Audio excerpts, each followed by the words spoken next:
So if you had a magical dollar that doubled in value every year, at the end of 20 years, you'd have $1,048,576. Okay? Huh. Now, if you had that same magical dollar, but you paid taxes on a 28% bracket, how much do you think you have in 20 years? Are you talking about every single year? Every single year. Every single year. Every single year it doubles in value, and you pay on the growth of 28%. that. And let me see, is you pay on the growth of that 28%, but I think it's based on the tax bracket, so it's not a straight 28. Taxes are paid each year at a rate of 20%, 28% on the gain. So straight 28% on the growth. So a roughly 30% loss every year, and a 30% loss on the compounding that the dollar could have had. Yes. So it's got to be. It can't be more than 200 grand. Okay. What do you think, Pat? I would think 150. Okay. If you had a magical dollar that doubled in value every year and you paid 28% on the growth of that money every year, at the end of 20 years, you'd have $51,353. Wow. So this is the trap people get caught in, right? When they talk about Roth versus IRA, right? Well, I won't have as much because I can't put as much away, right? I'm deferring the tax, and your example proves it. Yes. The only constant has to be true for that to be to work is taxes have to be same from the time you start to the time you exit.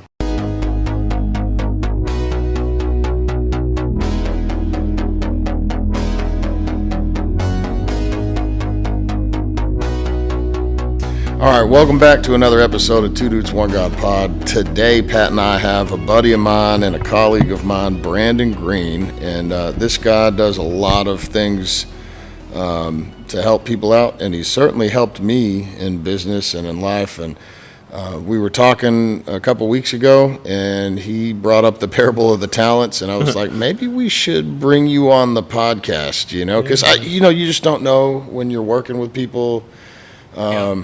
You don't want to like burn a relationship over a belief or a political thing or a religious thing, and but more and more I'm finding, God is showing up in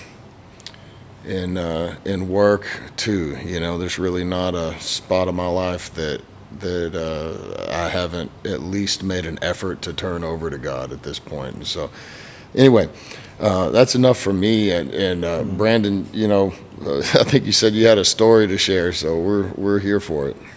Well, I'll just tell you kind of my journey here, and then I'll share the story. So I went to University of Texas, and my first day at Ads and Drops, some guy approached me, did some survey, asked me if I was interested in a summer job where I could make a lot of money. And next thing I knew, I was in Nashville, Tennessee, going to sales school for the Southwestern Company, learning how to sell books and Bibles. You're one of the book guys too? I'm a book guy, man. I did a stint in Michigan, Iowa, and Illinois. So, it was...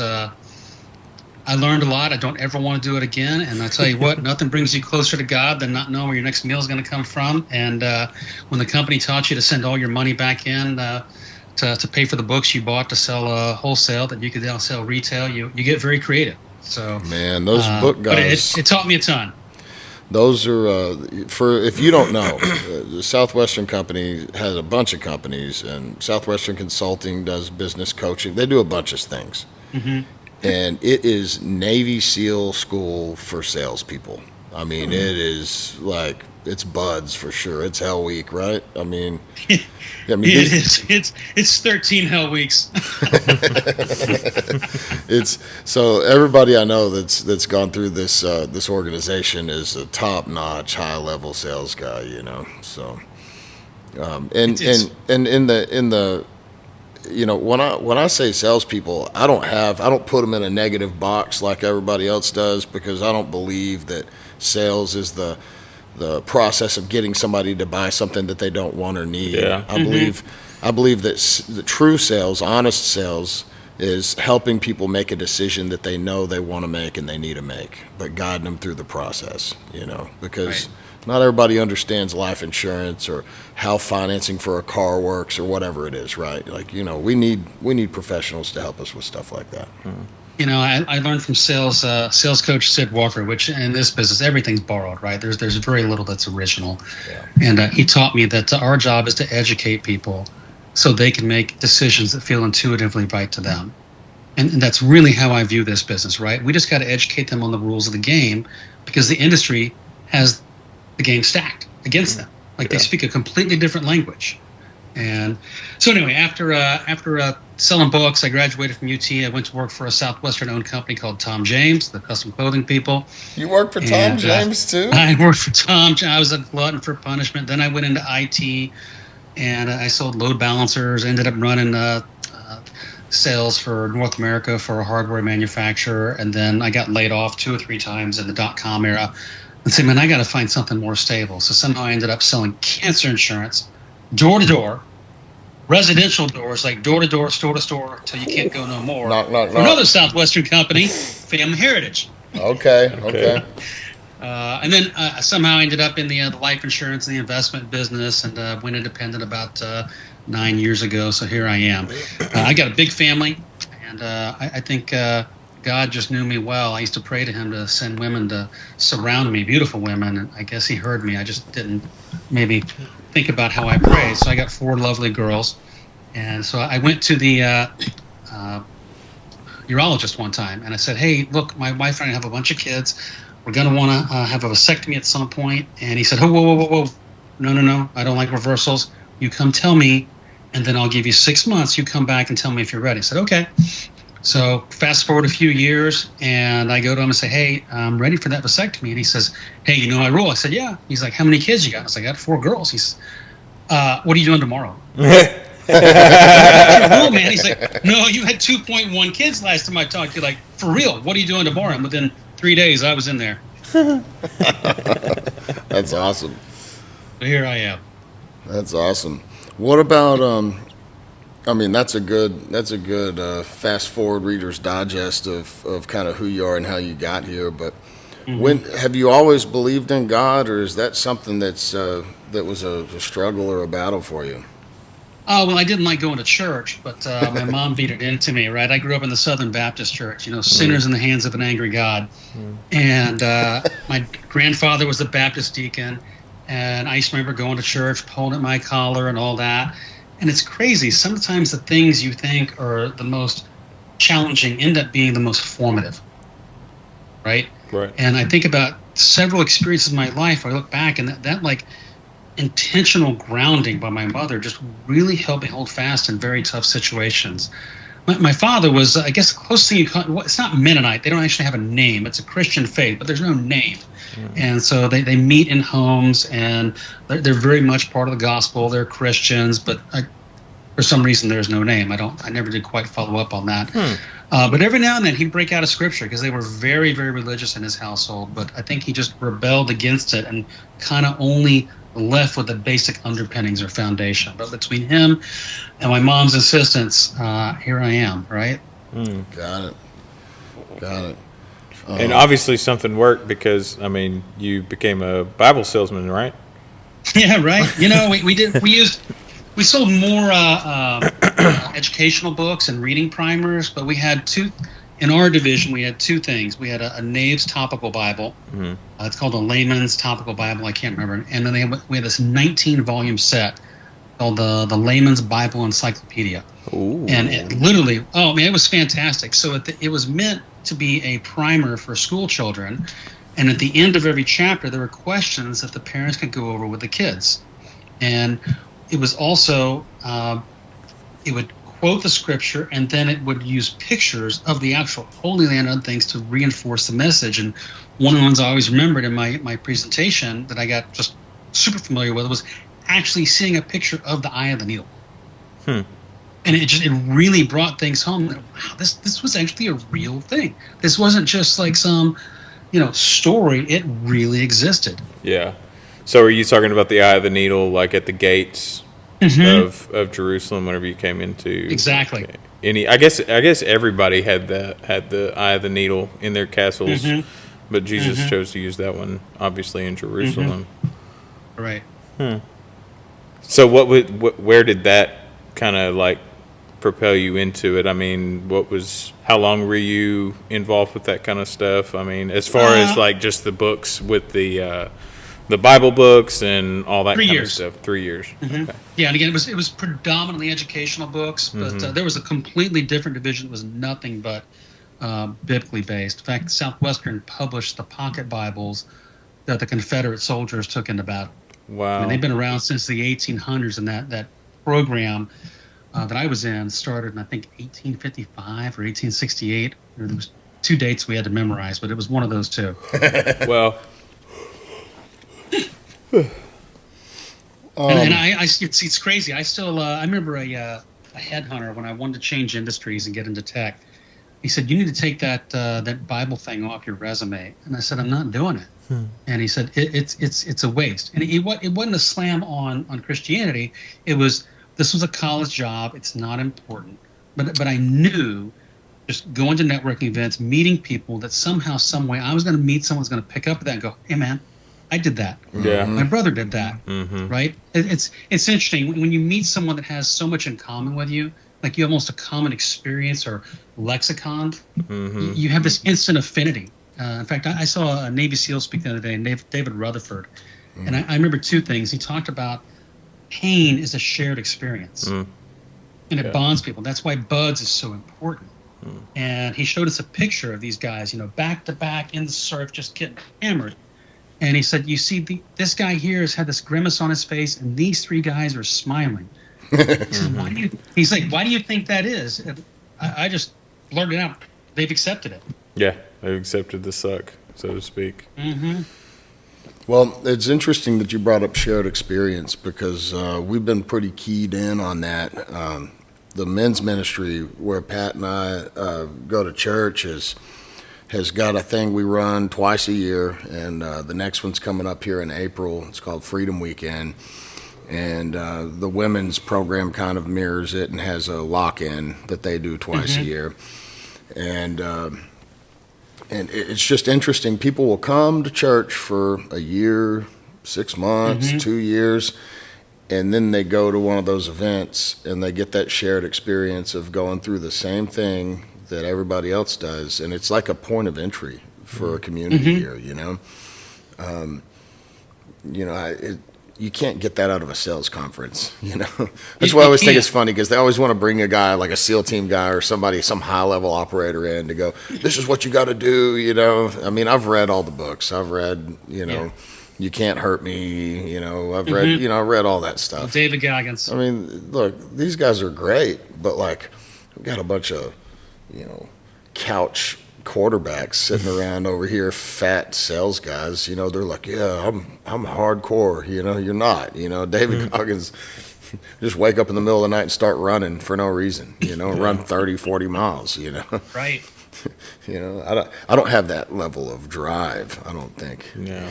I don't see myself catching it. It's amazing when you get thrown into something. You tend to get very creative. Right?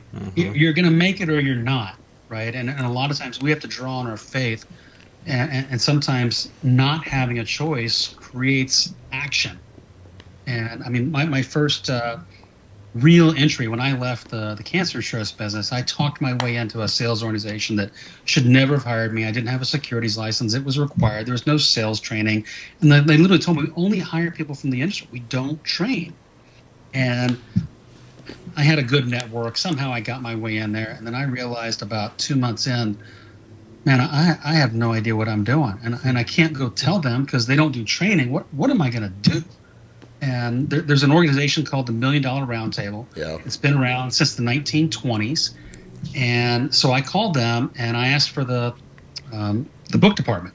So I get this lady on the phone, Mary Lou, can't remember her last name, Jacobs. I just remember. And I said, "Hey, Mary Lou, I'm not new to the insurance business, but I'm new to the life insurance business. I need $100 of the best stuff you've got on how to communicate with clients about life insurance." And she said, "Nobody's ever asked me that. Can I call you back?" I said, "Sure." So she calls me 10, 20 minutes later. "Okay, I get this DVD and this book and this CD. I'm like, "I don't care. Just send it to me." And she says, "You don't want to know what you're getting?" I'm like, "It's going to show up anyway. Just make sure you overnight it." She's, "That's going to be extra." I'm like, That's fine. You take American Express, right? So it showed up in a day or two, and I listened to every CD, DVD, read every book, lost most of them, but that kind of became my foundation. I just did what the masters did. Like, how do you communicate the importance of protecting your family in a way that makes sense so people can make a decision that feels right to them? And it absolutely changed my life. I qualified for the meeting for about $2,000 and mortgaged every freaking hotel and airline point I had left to get there, and man, doubled my production the next year. Like, there's just no turning back. It's just when you do what the masters do, you become successful. I mean, think about it. Jesus had a bunch of disciples, and only one was a real loser. And they just did what the master did, even not as good, and changed the world. That's very true. Yeah, million. I can't even talk. $1 Million Round Table is high level. I missed qualifying by just a hair. I think my first or second year in the business when I was with New York Life, and I was so bummed. I thought I was going to make it, and something how they calculated premium or something didn't work out. And I remember going to like the agent above me, and I was like, "Can you just write me in on a deal?" You know, he goes, "Nah, if you make $1 Million Round Table, you do MDRT, you're gonna earn it." And I'm like, "I did. I killed it." You know, they didn't want to trigger me at my contract at New York Life until I'd done $7,500 or $10,000 of premium or something. I think I did it in 2 weeks, and I hadn't even gone to training yet. They go, "What are you doing? What system? What process are you doing?" I was like, "I just got a legal pad, and I just knock on doors and go, hey, you know, I'm here to talk to you about protecting your family." They were like, "What?" I had hair down to here and sleeve tattoos, a beard that was just unruly, and they didn't know what to do with me at the Dallas GO, I don't think. So that's But that's a bookman's deal, dude. You know, just calling, just send me how to do it, and I'll just follow that. Right. You know, that's just give me the never system. quit. That's all I need. Yep. Yep. What you got? Any questions, Pat? I mean, not particularly. I'm more interested in hearing, like, you know, when did God become a reality to you? Yeah, when did you get saved? When did God find you? So I was young, and my next door neighbor she'd gotten divorced and then made friends with some Christians, and I went over one night and I was talking to them, and the message made sense. And good sales pitch. They kept asking me questions, and I'm like, all right, I'm in. Like, well, when? I'm like, what are you doing right now? And they literally called the church, opened the door, went and got baptized. And then I went and I told you I was raised in the Baptist church. Yeah. And so that didn't go over well, right? Because you're supposed to be baptized in the Baptist church. And my grandfather was a deacon. And I remember this, my grandmother passed from leukemia when I was 5. And my grandfather remarried, actually, my cousin's grandmother, right? You know, no consanguinity issues, right? Yeah. It was, by marriage. And there was a little discussion about, well, I think it's fine as far as God's concerned. And man, it wasn't having anything to do with it. And so I used to go to this little country church by our ranch. Every weekend we'd go up there. My grandparents lived out in the country, and my folks were from the country. So they bought some property out close to it when I was young. And so I just fast forward, I can't even remember now, it was a few months or a few years. I just went to the Hope Baptist Church and decided to walk up, when they do that altar call. And my mom always told me, like, when your hands are gripping the pew, if you can't let go, that's Satan holding on to you. That's Satan holding on to you, right? Good Baptist upbringing, right? And I just remember letting go. I walked up and professed, and within a week, I was baptized in a real Baptist church. So I've been through twice. I must have been unclean enough. God thought I needed it. That's funny. Then I guess that sanctification kind of comes out whenever you're going around knocking on doors and everything like that. You're forced to be in the situation of, all right, I have to make money at this, otherwise I'm not going to be able to feed my family or myself. So, and because it was a at its roots a Bible company. There was a lot of Christian underpinnings. You know, in our division, so to speak, it wasn't really pushed, but a lot of people talked about it, went to church together and things like that. I think my first year we lived for 2 or 3 weeks with a preacher's family, and then they moved on and we had to find someplace else. But I think it was just this whole mindset of you need to solve your own problems. Yeah. Mom and dad aren't here. And there were no cell phones. And so during the day, if you weren't actively working, you were wasting time and wasting money.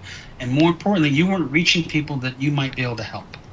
Yeah. And just that thought of, you know, some kid that can actually do his algebra homework because you took the time to stop by and sell them sell the family some books that could help them. I mean, that was like a big driver to us. But there was also a financial driver, like, hey, the harder I work, the luckier I get. And that just got ingrained in me. I remember my first lesson in economics happened at the feet of my dad, Roy Green. And so he used to pay me to pick up sticks at the ranch. And the way he would pay me, I had to get a calendar signed by him.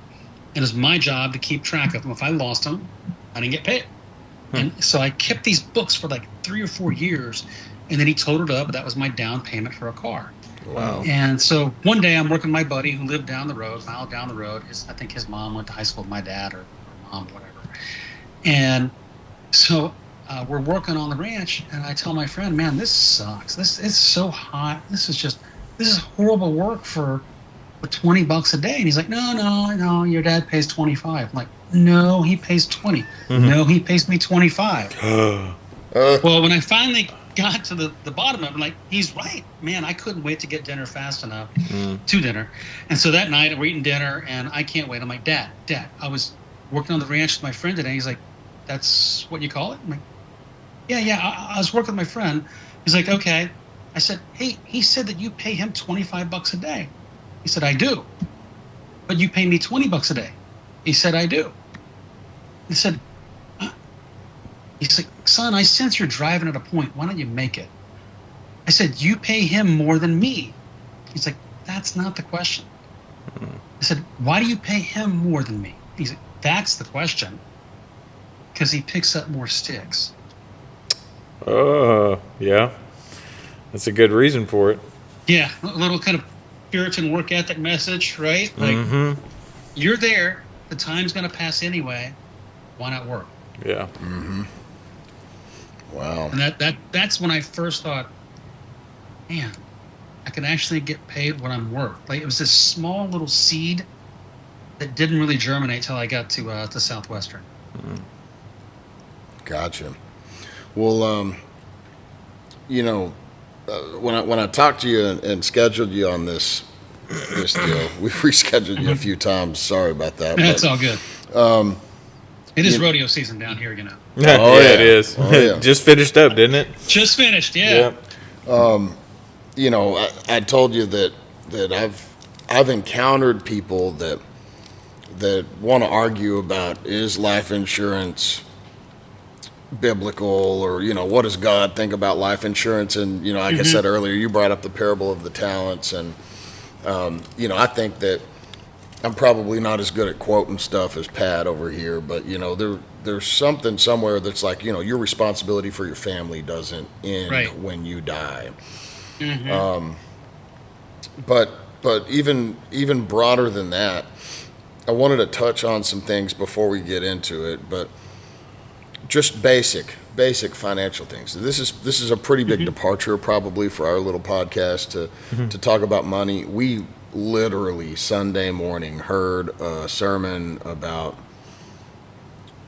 intentional giving, I think. I wasn't there. You didn't come. Yeah, that's right. There. Well, we had a big sporting clay shoot to raise money for our kids going to camp this summer, and so Pat was busy with that. But anyway, you should listen to it. It was pretty strong. I'll definitely go back. But anyway, you know, and you know, we talked about tithing, and, you know, where does 10% come, and these kinds of things. But more importantly, you know, we hit on, it's the love of money is the root of all evil, not money is the root of all evil.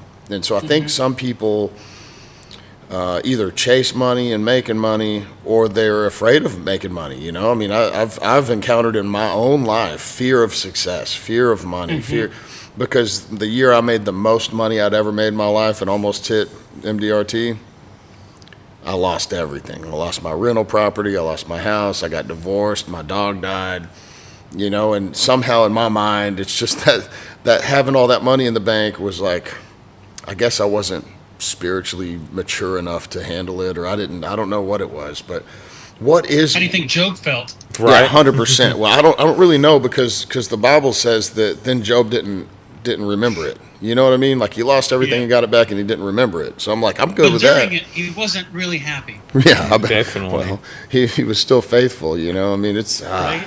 But what... Begrudgingly. Anyway, go ahead. But what is money? What is money? You know, and what is it? You know, it's. I believe it's just a tool. Yeah. Right. What's a hammer? What's a car? Yeah. Right.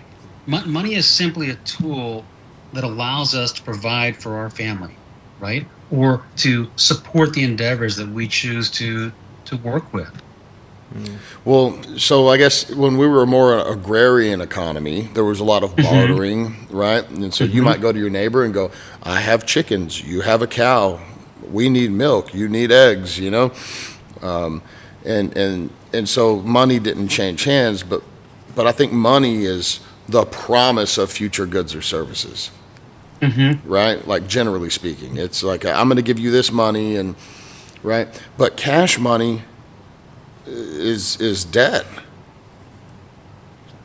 Am I losing you? Keep going. I mean, no, you're not losing me. So, yeah, careful. You're going to get me on my soapbox about the creature from Jekyll Island. Okay, so that's where I'm. He loves going to the Jekyll Island. That's where I'm getting, because fiat currency, yes. Yes, and so the idea is, like, you can do three things with money. You can save it, you can grow it, or you can spend it. And when you save it or spend it, you're really losing the opportunity cost of that money, because it's not going to work for you. When you grow it, it's working for you. And so there's a bunch of books that kind of cluster up in here, you know, Rich Dad, Poor Dad, you know, there's just kind of idea of, like, having to buy assets. Yeah, 100%. So, you know, I love talking and thinking and reading and consuming information about this stuff. In my life, I have not been a good doer of the things that I've learned in the books. You know, so, like, money has been a struggle for me. Even when I had a bunch of it coming in, it was like a mystery. It's like, to me, it's like trying, you know, my wife's like, you can spend money pretty good. I was like, yeah, I'm good at that. But you can't make money spending it, you know? Well, not on what I buy, you know? So it's interesting. If we go back in time, right, in the schools, religion was side by side. It wasn't split till many, many generations later, right? Actually, probably not many, many. Well, why don't they teach basic financial wellness in school? Yeah. Well, because a lot of kids get out of school, can't even balance a checkbook. But I mean, my daughter's never even seen a check, you know, and she's 18. Right. So, you know, I hear you, but what are you? The school system is set up and funded by the people that want to keep us working, by the people that funded women's lib, the people that wanted the wife out of the house and the kids in the school system, so that you could have two incomes, then you can tax them more. You know, The Creature from Jekyll Island is a fantastic book. It's tough to listen to at night. You will go to sleep if you listen to it at night. That guy that reads it on Audible, bro, he's putting me down. That's why you got to go 2x speed, man. Then it goes faster. That's right. I do about 1 1/4, you know, or I have to rewind it too much. Depends on the author. So money is future goods and services, and then wealth is how long can you survive without actively producing income and still have the same level of comfort in life, goods and services, you know, right? I mean, is that how you would? Yeah, I mean, my definition of retirement is this. It's the ability to do what you want, when you want, with who you want, and only work if you choose to. Right. And unfortunately, so much of our industry is built on educating people to some mythical number in the sky. And that's just a number. That's not about how to enjoy life. Like, it's way more about money. It's about way more than money, right? Because some big number, first of all, is that really enough to work? Did we really talk about how to use the money? And we certainly didn't talk about who we want to spend it with and what do we want to do. Right. Like, there was, 2 decades ago, this big movie going around called The Secret. And, it got some things right, and it got some things I won't call wrong, but what I remember is it talked not just about monetary wealth, but wellness. Yeah. Right? Like, sick and tired isn't wealth. Yeah. Right? You can have all the finances in the world, but if you're constantly spiritually or broke from a health perspective, that's not really living. You can't buy those two things. Mm-mm.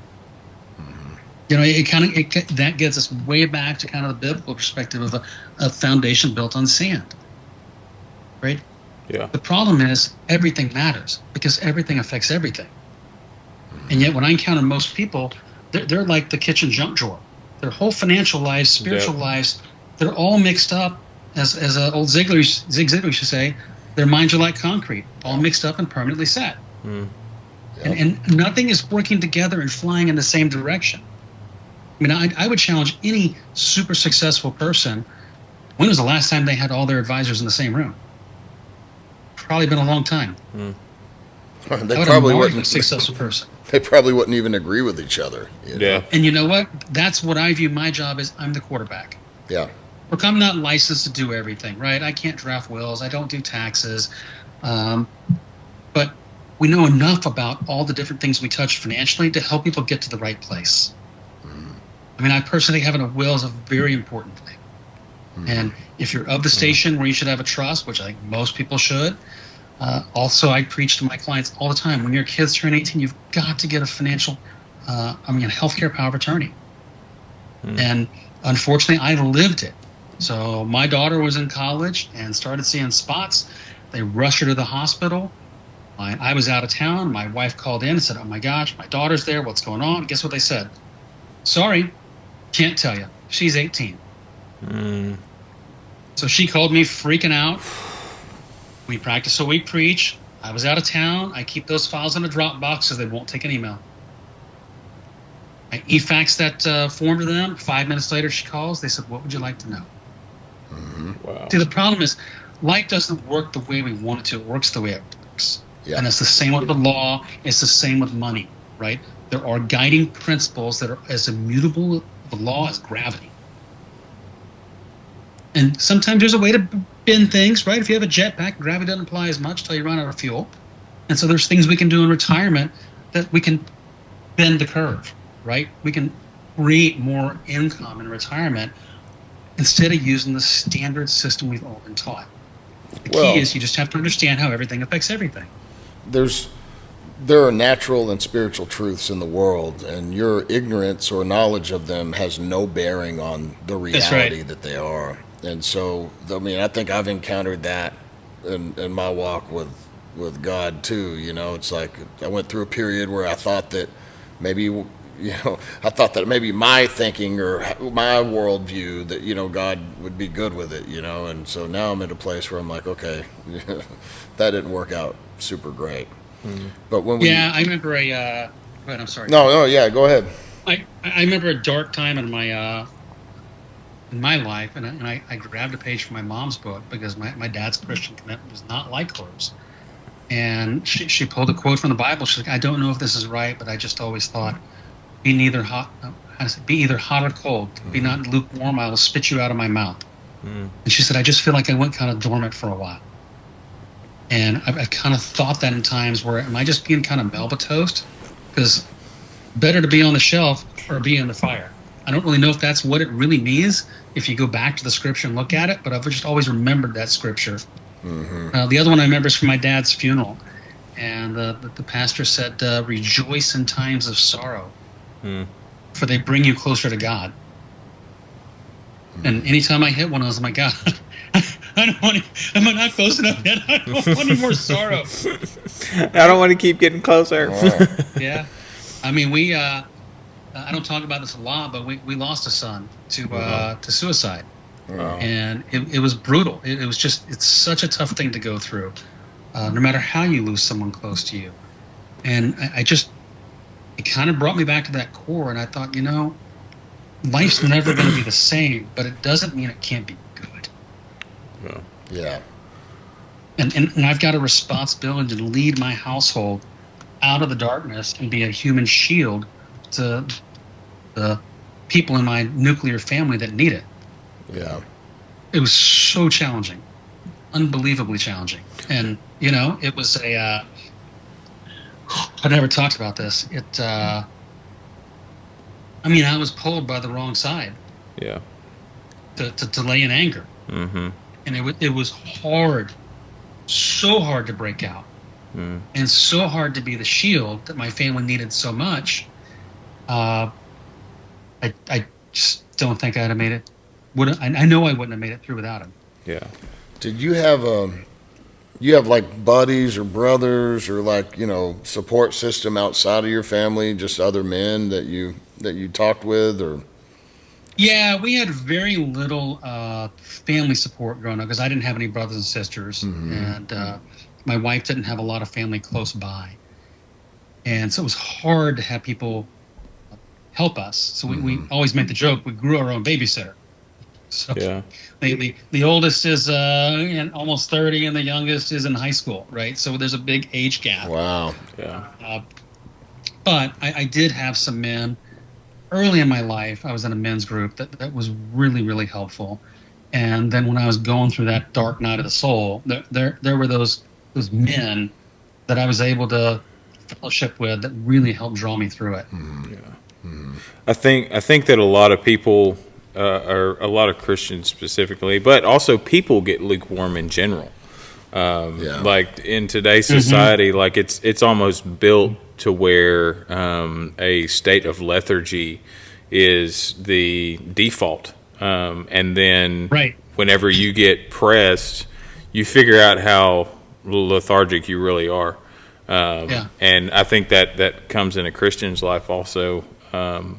There's churches all around America that have people that are just coming in with pulses essentially and just showing up and I get it, like don't get me wrong, there's plenty of people out there who can't necessarily be fully involved with the church the way that they want to. I mean, I know I was for a little while, but also I know that was my most lukewarm period in my life, and it's because I wasn't feeding my spiritual side. Like, yeah, I was getting the word, like I would still be reading, but you cut yourself short whenever you limit your fellowship with the body of Christ to just a phone screen. And it's really important for everybody to realize that if you're going to be successful in anything, you need to have contact with a community of the type of success that you want. For me, like I want to be successful in the church aspect. I want to be involved with the body of Christ. So I want to, whenever I get to heaven, I want to see the people that I was with here on earth and rubbing elbows with and see them up there, because that's kind of that's the only thing that we can take with us to heaven is the people. And we're not even the ones taking them. It's Jesus' decision at the end. It's God's decision at the end of the day, And I think that whenever people are in that lukewarm state and life starts to press you, you start to figure out like where your heart's intentions really are, in the deep, dark night of the soul, So I think it's... Go ahead. People don't change. Yeah. Right. Time just reveals them unless they're acted upon by an outside force. Right. And even then, they have to choose change. Right. So again, people don't change unless they choose to change. Right. You might argue that circumstances might make it tough on them. Spouse dies and they have to take care of their family. a salesman says, hey, if you don't make more calls, you're going to get fired. But at the end of the day, they're still choosing. Right.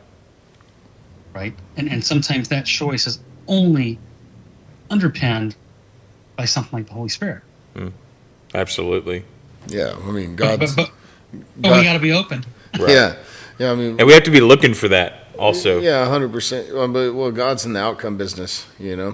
And I can't tell you. I mean, I'm in recovery, and that's a crazy, story in itself. But I've tried to help others, and so many times I check in. Hey, how are you doing? I haven't heard from you. Oh, I've just really been working on myself, and I want to be like, step away from yourself, like it's just not your business, Mm-hmm.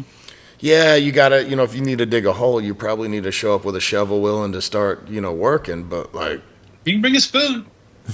God's got to be the director of the thing, and the problems that I still have with who I am, with my sinful nature, that's not something that I'm gonna solve on this side of eternity. It's just not happening. I'm painfully aware of that. Paul said, for the good that I would do, I do not do, or for the evil that I would not do, that I do, or whatever he said, is that what was that King James or something? Anyway, I think you're in the ballpark. Yeah, something like that. He said, all the good stuff I want to do, I just can't do it, And all the bad stuff, funny. I just keep doing I do the bad things anyway, Even though I was raised in the Baptist church, I was not willing.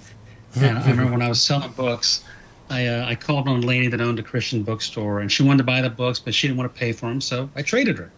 And so I got a cassette tape, a 4-pack, 144 cassettes, so 12 cassettes. That's not 48. How did I get in the financial business? So I had 44 orchestrated, acted, read aloud versions of the entire Bible. So you heard hoofbeats in the background. You heard different voices. It was magical. And this is what the embarrassing thing is when I got to the Gospels, because you had nothing to do. Drive around all day and make maps, call on people, right? You're driving in between houses. I had a lot of time over 13 weeks. I got to the Gospels, and I went from one to the other. I'm like, it's the same, man. I got ripped off. Because there's so much similarity, right? Yeah. It was the first time I'd really gone all the way through. Mm-hmm. But, you were talking about something earlier. I remember my mom used to always tell me, God's timing is always perfect, but he might miss a few chances to be early.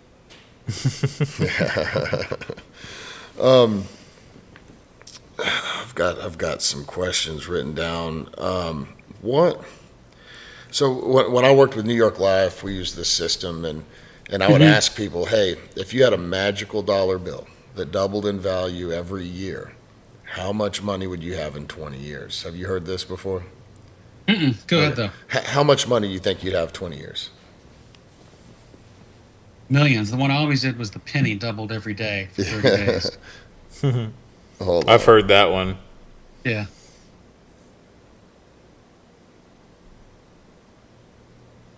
I've got it. I need to pull it up, but I've got the deal. See, while you're doing that, I always tell people, I really don't know how I got in this business because, man, I don't remember names, and I sure can't do math without Excel or HP 10 too, right? But I can use Excel, and at the end of the day, we're really nothing more than coaches. Right. Look, my job is to educate people on the sins of the financial system and what they try to teach us, right? Because they're building a system for them, not for us. Right. It's kind of like Google. Do you think that's built for you to search stuff? No, it's built to sell you stuff. Absolutely. Right? It's the most architected advertising system on the planet, but that's probably for another podcast. So if I can educate we're the people, product. We're the product. Yeah, right. We are the product. If I can educate people on how things actually work and why they're taught to do certain things, like, do you think there's a reason the bank charges less interest on a 15-year mortgage versus a 30? There is. They get the money back faster. Right. I mean, yes, you'll save interest if you go with a 15-year note, but work in the right system, you won't build more wealth. Right. Correct. And that's something that I'm constantly trying to break through to people. They're like, oh, you get a 30-year note and then you pay it in 15 years. Or 5 years down the road, 6 years down the road, we're just going to refinance to get a better rate. I'm like, well, you're just hitting reset. The bank loves that. That's why they want you to. Right. They got programs. They're like, hey, we'll cover your closing costs. Come in, refinance. You don't have to give us the money right now. Wait 30 years. But that concept is hard for people because people have this idea of cash is king. They still think this. When I was selling RVs in 2020, 2021, they come in, well, what's your best cash price? I'm like, more than financing, bud, you know? Right. Because when you deposit cash in the bank, it's a liability for the bank. They have to be able to give you the money back. But when you take a loan out from the bank, that goes on the asset sheet. They're earning interest. So then there's this idea of like, hey, well, you know, Dave Ramsey, you know, he's like my arch enemy because he's like, kind of smart, if maybe, but I don't really understand his logic. So, you know, here's the deal. You got to understand what he's selling, but go ahead. So, say you buy a car for $30,000 and the interest rate's 3% for this argument, okay? And you're paying, I don't know, just make a note. We'll say you're paying $250 a month on this $30,000 car. This is a great deal. If somebody can get me this rate and that, let's go. I'll buy a car tomorrow. But and so you go, well, I'm going to pay $500 a month on this car, and I'm going to pay it down in half the time. First of all, that's not the way the amortization of that thing works out anyway. You're going to pay the interest on the front end, so you're an idiot. The second thing is, if you took that extra $250 and you put that monthly into payments into a thing that earns half of that 3% interest rate, 1.5%, you'll grow that money, it'll outrun the debt, and you can pay the car off substantially earlier if you have access to that vehicle that you put the money in, right? Not the car that you're buying, but the financial vehicle. That's a hard concept for people to understand because when you're paying down that debt, you know, the debt's going down. But when you're paying into the thing that's earning money, your money's compounding going up. Growing and the compounding of that money, the interest working for you instead of against you is very powerful. Right. But then we've got to talk about taxes, you know, so this is going to segue us, I think, hopefully into life insurance because I really want to hit on some stuff here because I think it's important. And people are missing it. They get a bad taste. They get, I don't know, if you're listening to this, just stick with us, okay?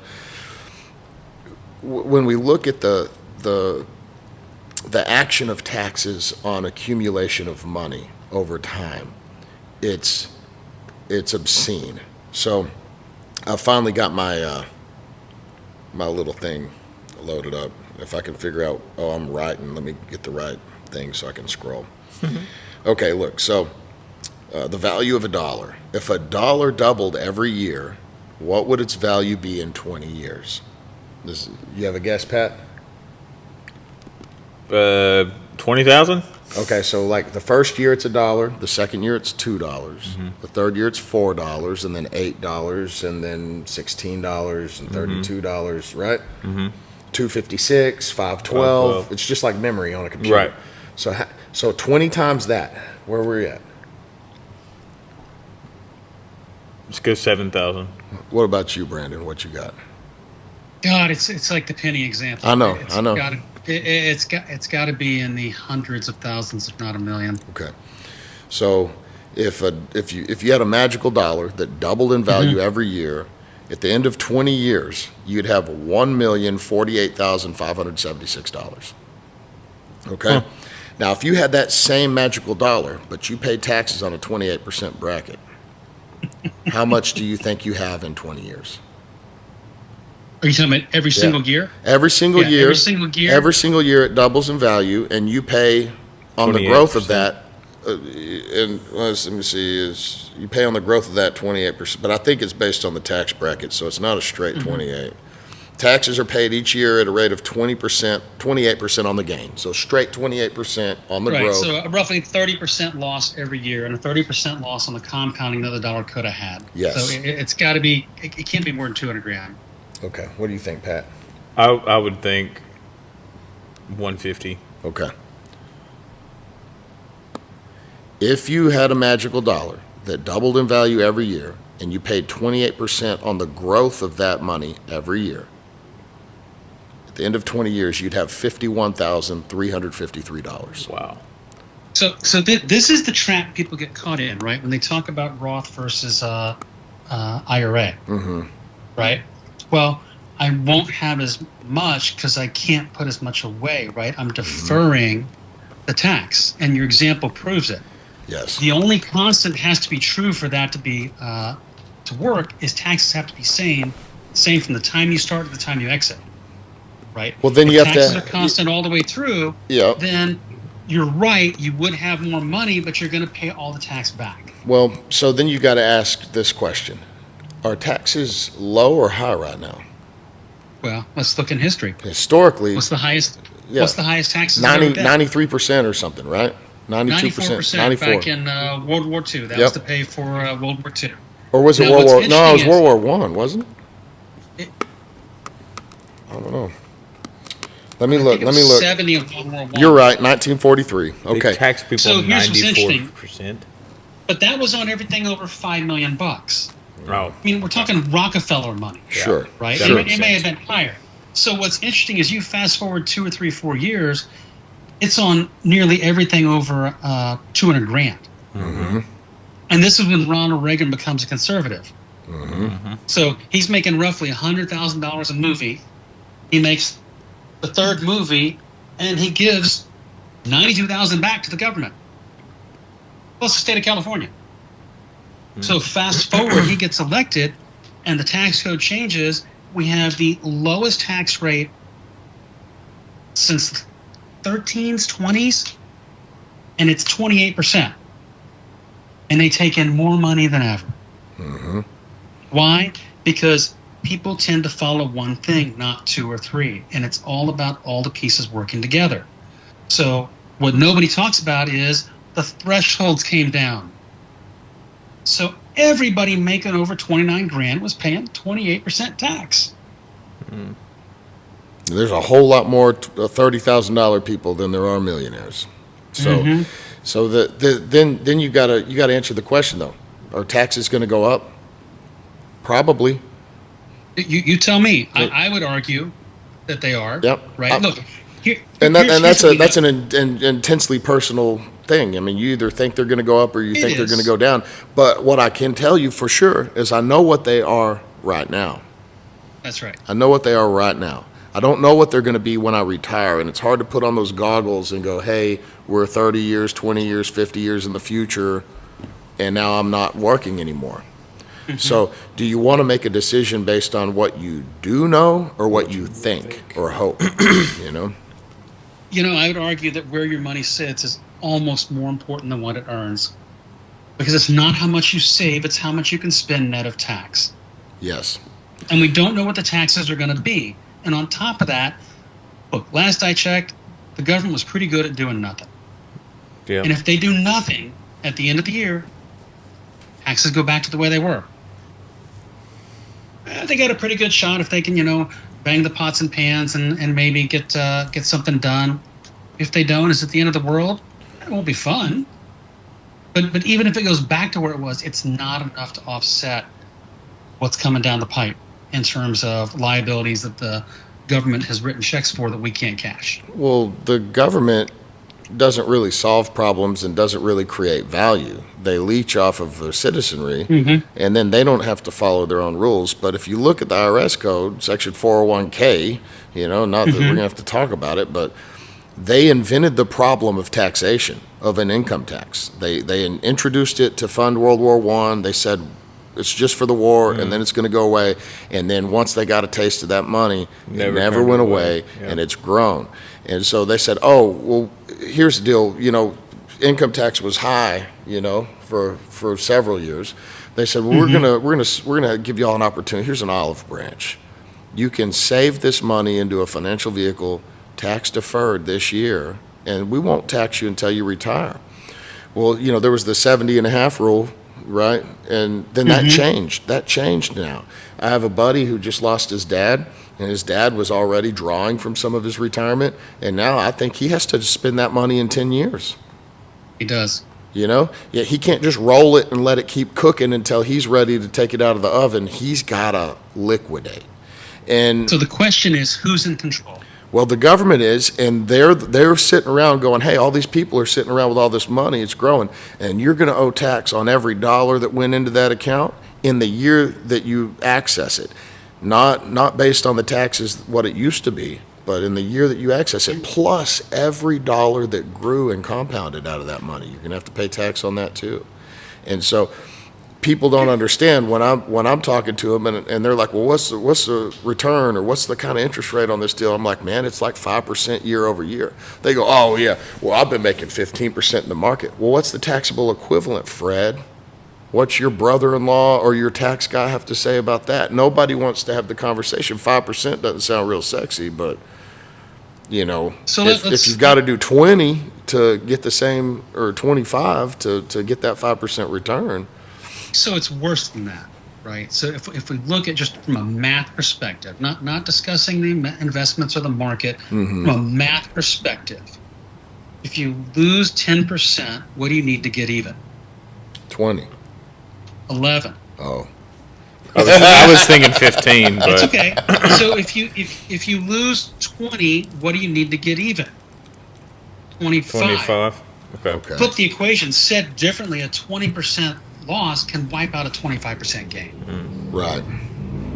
So we get stuck on the crack of things looking great over and over. I mean, my God, you could have been a monkey the last 15 years. Yeah. And just like the Wall Street Journal, throw the dart at the board. Listen, right? I'm not saying don't use it. Just it's like my friend Neil, the contract lawyer, used to always teach me. One of the most important elements of any contract is understanding how do you get out and what's it cost. So understand the financial implications of the choices you're making now as you're going to be when you unwind them in the future. And just like the old saying, don't put all your eggs in one basket, I would argue have several vehicles, right? Don't put everything in one spot. Right. Diversification. So that when the time comes where you have to take it out, you have a choice based on what current taxes are. Yep. And here's the crazy thing. I see this all the time. I would argue the best time to take money out of any government-controlled plan. They're all the same. IRA, pension's different because you don't have a lot of choice there. Right. But any qualified plan, you've only got from 59.5 to 73, soon to be 75 in the next 10 years. So if you don't take it out and you let it cook, to your point earlier, Trey, that's going to keep growing and growing and growing, and you can't control the tax rate it comes out at. If you don't need the money, why not take it out and put it somewhere else? Pay the tax as you go, right? Yep. Well, another idea is like if you're in New York City and they gas up your airplane and you're going to fly to England, at what point is that flight most efficient? It's when it's about to land in England, when it's out of gas and it weighs less, and you can't get around. That's one of the truths about money. There's a time value to money, right? And, that's why it's cheaper to pay for something today instead of pay for it over 12 months or, 74 payments or whatever. That's why it costs less. Because if you gave me $1,000 today, I could put it in the bank and earn interest. If you give me $1,000 over 12 months, I've lost the opportunity to earn money for every month. Well, the thing with taxes is it doesn't just take your money. It takes your time and your effort. Most people in this country are paid hourly. They're paid by the job. And I guess there's a section of people that are salaried or whatever, or there's entrepreneurs who don't get paid, right? But how long did it take you to mow those yards? And now you got to pay the government whatever percent, and then when you buy equipment for your business, you're taxed on that. You buy groceries for your home, you're taxed on that. Buy fuel for your home. You buy gas, your you're business. taxed on that. So they step on our dollars so much. When I look back at my dad, he was born in 1953 and he passed in 2015.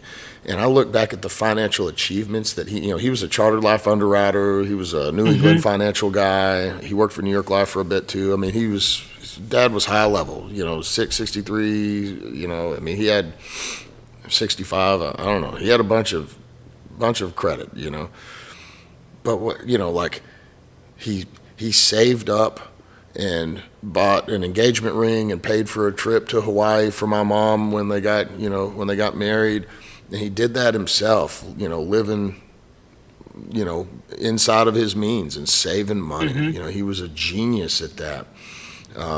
He borrowed money for a down payment when interest rates on homes were 20%, So he had to borrow the money and bought that, But when you look back at it, the house was $53,000. Right. So 20% on $53,000 on 15 or 20 years is not super nuts. People are buying cars like that right now. Yeah. But, like when I closed on my house, when my wife and I closed on our house the other day, what was 3 years ago almost now, the interest rate was pushing 8%. I don't know what it is, 7 something.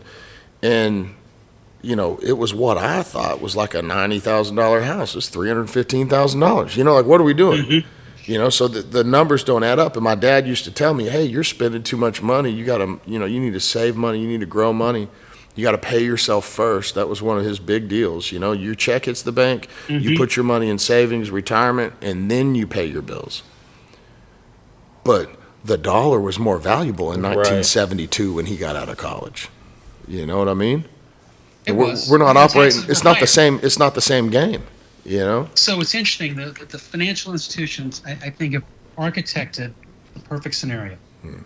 They have armies of salespeople. I don't care what you call them, insurance people or financial advisors. And this is what they teach their clients. Work hard. Pay off your house as quick as you can. Use a college savings vehicle to educate your children. And max out your company plan for retirement. And you're going to retire in a lower... tax bracket. Yeah. Not true. In the 70s, maybe, right? Not in today's progressive world. It was all progressive back then. So here's the thing. So we did it, right? We paid off our house, so we just killed our best tax deduction. I get it. Right now, it's different, right? But if the Trump tax cuts go away, then mortgage interest is deductible again. Not you can't now. You just got to really make it work with deductions. And most people can't get past that basic exemption. So we used a special plan to educate our kids, and they got a scholarship. Went to the military. Did something else. Whoops. Got to pay a penalty. Now what? Right? By the way, when we retire, we're no longer putting money in that company plan. Guess what we don't get? Deduction. Paid off the house. No deduction. Kids are gone. No exemption. So now we can be in a system where we're effectively paying more in tax with less earnings. In what right mind is that the correct kind of planning? Again, understand the financial implications, the choices you're making now, and understand what your exit strategy is, if you have one. And if not, do the math.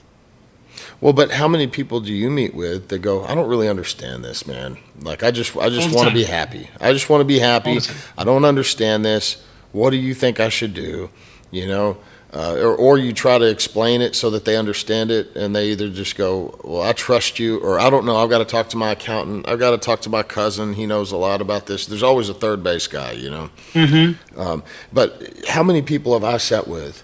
Countless people. How much do you save? I save $500 a month. I save $2,000 a month. They give me this number. And I go, well, how long have you been saving? Oh, 7 years. I'm like, well, you must have, $100,000 in the bank.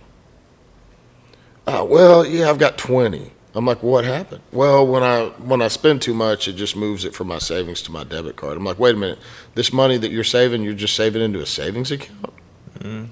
I've got a credit union local here that they're going to pay me before I tell you who they are, but they pay like 3.25% up to $20,000 in a checking account. You just got to swipe a card 20 times a month. That's pretty easy, So I would agree. What are we doing? Where are we putting our money, and why are we putting it there? Is it because that's just where you think you put it? CDs used to be a huge deal. My dad loved CDs. Now I look at them and I'm like, safe. They don't even make any sense to me. So have you read Becoming Your Own Banker by R. Nelson Nash? I have it on my desk. I've got 5 or 6 of them. I've got 5 or 6 of those books that I've read pieces of. I've looked at. There's 6 or 7 systems out there. I mean, it is what it is. I studied with R. Nelson Nash. He came down, and when I was with New York Life, the agent that I was working under, his district agency, we flew him in and ate lobster with him, and he was just he was an amazing guy. He died only like 10 years ago, so right? Oh, it wasn't even 10. It was just a few years ago, but that guy was wild. He got like a forestry degree or something. He wasn't even like an insurance. His brother was the insurance guy, But as he had bought a bunch of insurance from his brother because he wanted to help his brother, and he was trying to buy up real estate, and interest rates went through the roof, and he was insolvent. He was stuck, and he didn't know what he was going to do. And he called his brother, and he goes, "How much money do I have in this insurance?" And he started, and then it's like light bulb. He was like, "Wait a minute, it's a place where I can put the money, and it's real money. It's not fractional banking. It's not I put the money in and they loan out, tenfold that money. That's not the way it works. It's real money, and it's my money, and it's compounding. I mean, if you're with a mutual company and it's, non-direct recognition, you can access the money, send it out, and it's still going to grow like you haven't touched the money. So if you're listening to this and you got like a 401k and you've taken a loan out on a 401k, you understand that when you take that loan out, 9 out of 10, maybe a higher percentage than that, when you take the loan out, that money stops growing. You've got to pay yourself back with interest, but it's not in the market any longer. With some cash value life insurance policies, if they're designed correctly, you can use them as a storehouse of wealth where they'll compound and grow, guaranteed grow, and then you can access that money before you're 73 or whatever the rules are for all the security stuff, and you can spend it however you want. You can pay it back or not. And the money that you took out, you didn't really take it out because you really borrowed it from the insurance company effectively. And your money is still growing at the same rate, like you never touched it. So you could, for example, buy real estate and rent it or flip it or sell it and use that money and then put the money back, and it's still there. It's still growing. You never stopped. You never hit time out on that money's growth. You didn't miss the opportunity cost of the dollar.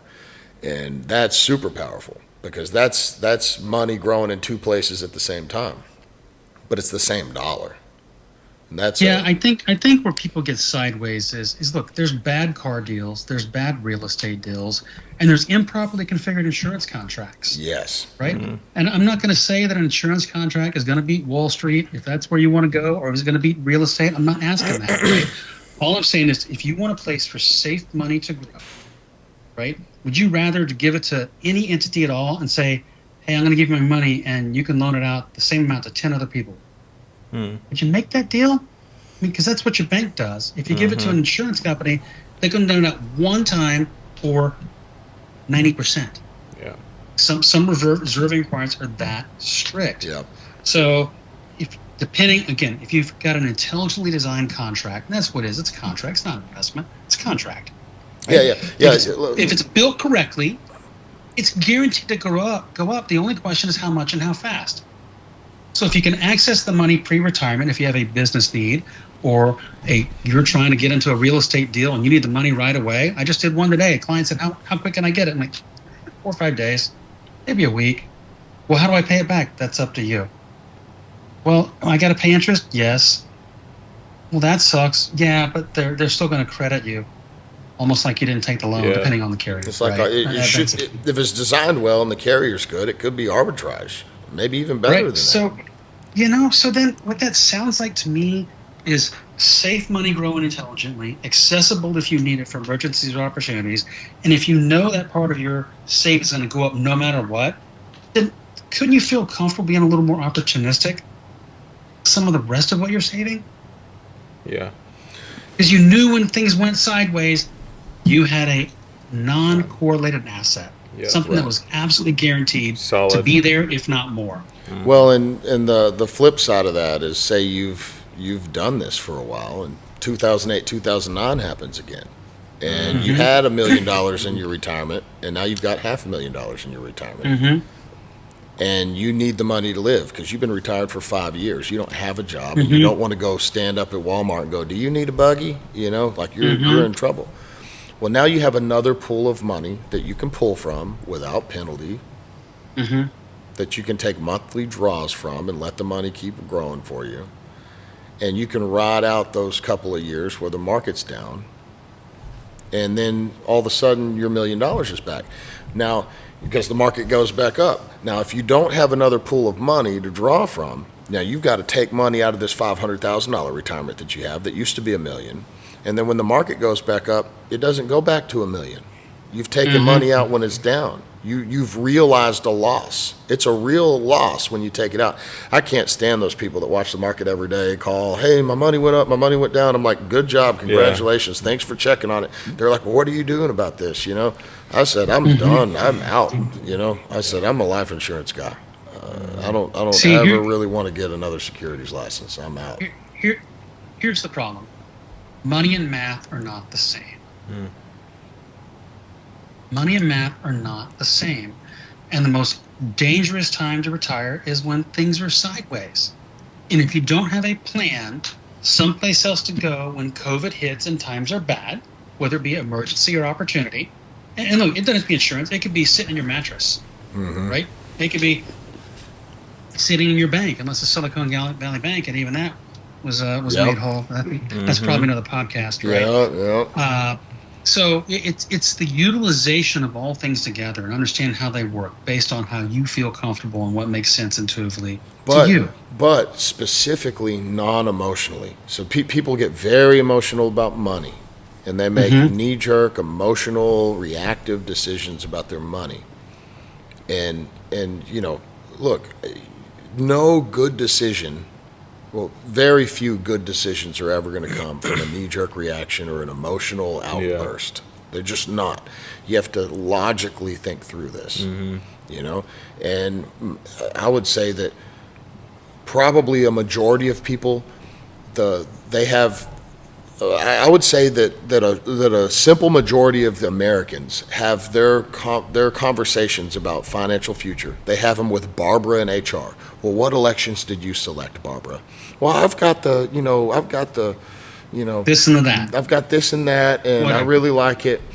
And I sat down with a client one day, and it was like we'd had 5 years of crazy growth. Things were good, And she goes, will you look at my 401k stuff? I said, yeah, I'll look at it. Whatever, we're doing this insurance deal, I'll look at it. And I looked at it, and I said, you've lost money every year for 5 years. You're the only one in America that's done that. How did you pick this? Yeah, the HR lady said that these were good things to pick, Oh, yeah. I mean, that's a real story that really happened. And so I would say if you're listening to this, and you're concerned about your family and your financial security and your future. First of all, I don't believe that security is real. I don't think that there's nothing that's guaranteed. Aside from death and taxes and maybe some life insurance stuff. I do want to get into kind of there's some different kinds of life insurance, so we can kind of cover some of that. I'd like to do that too. But security is a feeling. It's an emotion. And it's a daily thing. It's not a destination. You can't just be secure and now you're secure, So if you're listening to this and some of this makes sense or it sounds curious or you don't understand it at all, like reach out, I'll put you in touch with Brandon or I can talk to you. We just want to help people, I would much rather have a 10-minute conversation and you go, oh yeah, that's not what I need. Great.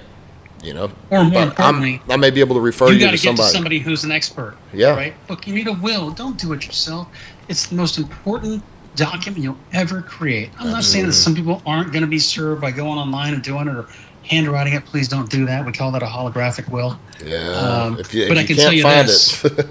I run with a lot of lawyers that I refer people to, and they consistently tell me the wills that are the most contested aren't the ones people do themselves. It's the one they go online and do because they're not specific to their situation. Yep. Right? And at the end of the day, I would argue most people would prefer to be in control of where their children and their money go instead of having some court representative be appointed. Yeah. So just like I found out with my own daughter, right? Having an instrument in place to make sure what you want to happen can happen is something you got to do ahead of time. And your financial future is no different.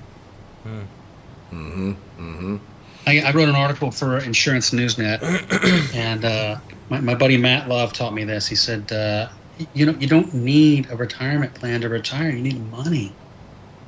You need money. Where is it written in the code that some section of the U.S. tax code is a plan? It's a tax code. It's not a plan, right? Absolutely. Or you need income. You either need money or income. That's right. I guess income is money, but... Well, one day, the money you've storehouse is going to have to do your job. It's going to have to provide income. Well, and where you place that money is going to make a big difference of how long it lasts and what happens if it runs out. So that's a good segue into what is life insurance. And, Pat, I want to get this, because Pat and I really have not talked about life insurance. Mm-hmm. How would you define life insurance? What do you think it is? It's an asset that, whenever I die, it's going to look after my family, look after my loved ones, the person that I've left that to, and do it either monthly, yearly, however, biannually, whatever option you pick to invest into it. So that's pretty good. That's pretty good. When I have conversations with people, and it's clear to me that they're not super educated, which is probably a lot of people don't know a ton about life insurance. Mm-hmm. I always ask them, how much do you make? I make $60,000 a year. I say, okay. If you had a machine in your backyard that produced $60,000 a year, how much would you insure it for if it broke? And how much money would you want if that machine couldn't be fixed? They're like, I don't know, $1 million. I'm like, okay. Well, what's 1 million divided by 60? And then you get, this is how many years it's covered, right? So, I'm going to give a little bit of backstory, and then I want you, Brandon, to jump in and let's just kind of flesh out. There's kind of two basic life insurances, and then how they work. But mortgage comes from morte or mortem, which is death. Okay, and so when mortgages were invented, the farmer would get a loan from the bank, and he would have life insurance. This is a really rough, correct me if I'm wrong, Brandon, but way back when, right? Before the invention of the United States of America, this happened, okay? And the farmer was in debt, and he worked and worked the land and sold the vegetables or whatever and raised the cows. And when he died, the mortgage got paid off by the life insurance. And then the family had the farm. The bank didn't have it anymore, okay? So that was kind of the beginning of life insurance. I look at life insurance now as like, hey, I at least want to provide for the income years that I would have had. So if I died tomorrow, I would want the rest of my retirement plan of what I hope is going to happen over the next 20, 30 years of my working. I want my family to still get that, even though they've lost me and my income, because my family's greatest asset is my future income. Right. It's not what I have now. It's not what's in the bank today. It's what I'm going to do over the next few years. I mean, my wife and I had a conversation the other day. She goes, I've been working since I was 14. I've made, over $1 million, almost 2 million or whatever. She did the math, and it was like a surprising number. And she's like, and we're still broke. And I'm like, yeah, well, our quality of life keeps stepping up. A luxury once experienced is hard to live without. Yeah. After I felt the air conditioned seats in the summer in Texas, I never want a car that doesn't have air conditioned seats. I'll pay $20 extra a month for that. I can make that payment. I mean, I wanted it $500, but I'll do $520 if it's got air conditioned seats.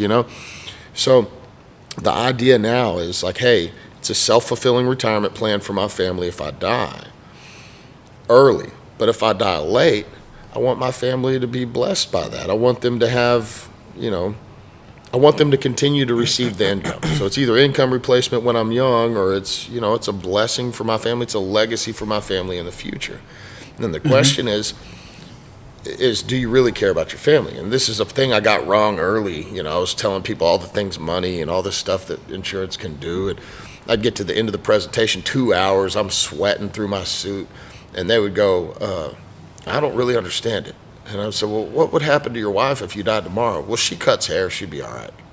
I'm like, I was in front of the wrong guy. Yeah. He doesn't care about his family. I want my family to be blessed. I want them to have abundance. I want them to not have the stress and struggle and worry of, where am I going to live? Can my kids go to college?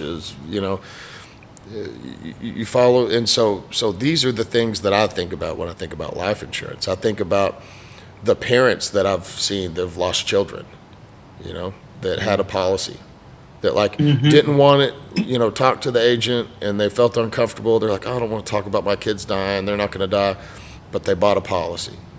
Or the guy that bought insurance and then the next year got cancer and survived, but he couldn't buy insurance ever again.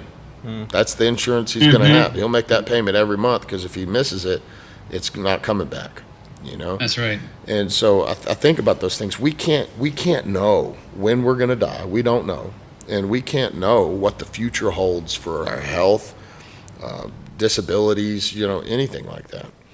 And so I look at that and I go, okay, look, life insurance isn't like if I die, my family wins. I've had, Brandon, have you had people go, man, I'm worth more to my wife dead now, Oh, yeah. That's just this weird attitude of like, well, look, if I die tomorrow or 30 years from now, I want my family to be blessed, because it's going to be tough because they love me, what a blessing. They depend on you. Even they like being around me. Yeah. That's going to be tough. When my dad died, it was tough. Our relationship was hard. But when he died, we had reconciled, and it was hard that I lost my dad. But you know what? My mom had a paid-for house, paid-for cars, and had substantial life insurance hit the account. And it's a mess, even with wills. He was well prepared, well planned. It's a mess. It's a total mess. Dying is messy. It's expensive. Hospitals are expensive. And when are you most likely to die? When you're working? When you have your job with your little term policy that costs $20 on your paycheck? No. You're going to die after you get sick, disabled, you lose your job, you're already retired, and life insurance gets exceptionally expensive when you get past about 62. Exceptionally. Very expensive. So, these are things, if you're listening to this and you've just got a policy at work, you might want to holler at Brandon Green or me, or just talk to somebody. I don't care who you talk to. You don't have to talk to me about it. As long as you take care of the problem. Yeah. Right? And it's interesting. I learned this in, I think, in a COU class. So it was actually the Romans that invented life insurance. They were called burial clubs. And so they would pay into these clubs so that when a Roman soldier went off to battle, if he died, there was still money to take care of the family. I mean, think about what society was like back then. It was just not what we have today, right? It was only the man providing, right? In many cases. Not good, not bad. That's just the way it was. You fast forward to today, right? Like I alluded to earlier, there's bad real estate deals and bad car deals. I never want to confuse people, but I always tell them, look, if you're going to drive across the desert, do you need to understand how far your car can go? Probably so, if you get to fill up one time. Yeah, if you're in a Tesla, you're stuck. That's a calculation you should make, right? So here's the question. Do you want some of your insurance to last as long as you do? Oh, buy term, put the rest aside. I get that. Yeah, right? buy term, invest the difference. Nobody invested the difference. Well, that's part of the problem. The second problem is you cannot compare two dissimilar assets. They don't work the same, right? That's like saying I want a CD to do what a real estate investment does. Not the same, right? Money in the bank is for something different. Real estate transaction is for something different. Insurance is for something different. And to the people that say, I don't want to be worth more dead than alive, I say, then why don't you become the beneficiary of your own policy? If you got a policy and only your family can benefit, you got the wrong one. Times have changed, right? Literally, most policies today come with some sort of chronic illness, critical illness benefit that you can access while you're living, so you don't have to spend your savings. You can use the insurance company's savings. Isn't that a better deal? Yeah. Here's another one. Why not spend your wealth, enjoy it, go have fun, go see the grandkids, do all the stuff you wanted, and leave your kids the ratty old insurance contract you never wanted? Tax-free. That's what the wealthy do, right? They have so much money that they're going to have an onerous amount of estate tax. You know what they do? They figure out it's better to pay 2 cents on the dollar than $1 on the dollar. And they buy this crappy old contract they never wanted to begin with, and they give that to the IRS. Those proceeds go to the IRS, and the money stays in the family. There's a really good book out called What Would the Rockefellers Do? And they figured it out. The reason the Rockefellers, unlike the Vanderbilts and the J.P. Morgans, even though there's big names on those banks, the Rockefellers have lasted for generations because they had a family charter and a belief that insurance was a replacement system. And every person is educated on the basics and fundamentals of finance and how to replace generational wealth with insurance for pennies on the dollar. Doesn't mean don't save. Doesn't mean don't look at other assets. And that's not the message. You can't compare two dissimilar assets. You just can't do it. Yeah, so they just live luxuriously and spend down all their wealth, and then when they die, it hits reset, and they get tax-free protected asset of a life insurance payment. Now, my finance people would say, we can do internal rate of return as a way to compare two similar assets. Sure, but they do fundamentally different things. Right. Otherwise, we wouldn't have different ways of allocating things that we're trying to save. Chickens and cows. Chickens and cows, exactly right. It's funny. I can speak personally from the standpoint of juvenile insurance, and to me, it's super important, having lived it from a claimant's perspective. Yeah. And I was, in some perspective, I was fortunate. In others, it was the most terrifying thing in my life. I was asked to speak in front of my peers at the round table about the power of juvenile life insurance. Wow. And, when I bought that contract for my children, I was thinking something different. I was thinking, God forbid, I don't want them to have some sort of illness that will keep them from getting insurance. So I'm going to buy a contract that I can give to them, where they have those values, and that can become the foundation of their insurance for their family, whether they end up with some sort of illness or not. And I'm going to set it up so they can increase it, again, without underwriting, with the intent. Because with juveniles, it's just questions. There's no blood work. And then at 18, the design was they all do a medical exam because they're never going to be healthier. Right. In most cases, right? So it just so happens, my son that died, by the time he was 16, he was uninsurable. Wow. He had severe ADD, some behavior issues that made it very challenging to underwrite prior to the age of 18. And when he passed, all of a sudden I realized that everything I thought I was building for turned out to be the opposite. Because I wasn't going to work the next day. Right. My children needed therapy. My wife needed therapy. I probably needed therapy. And like you said, dying is expensive. Got to pay for final expenses.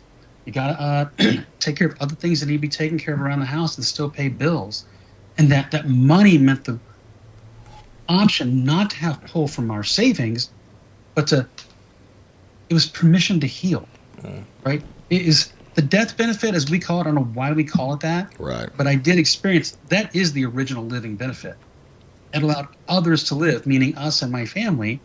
We were able to go on and heal properly instead of ending up at a desk at work the next day. I couldn't imagine anything worse. Well, I mean, I've talked to people about like their wives, they're like, well, she doesn't work. She's a stay-at-home mom.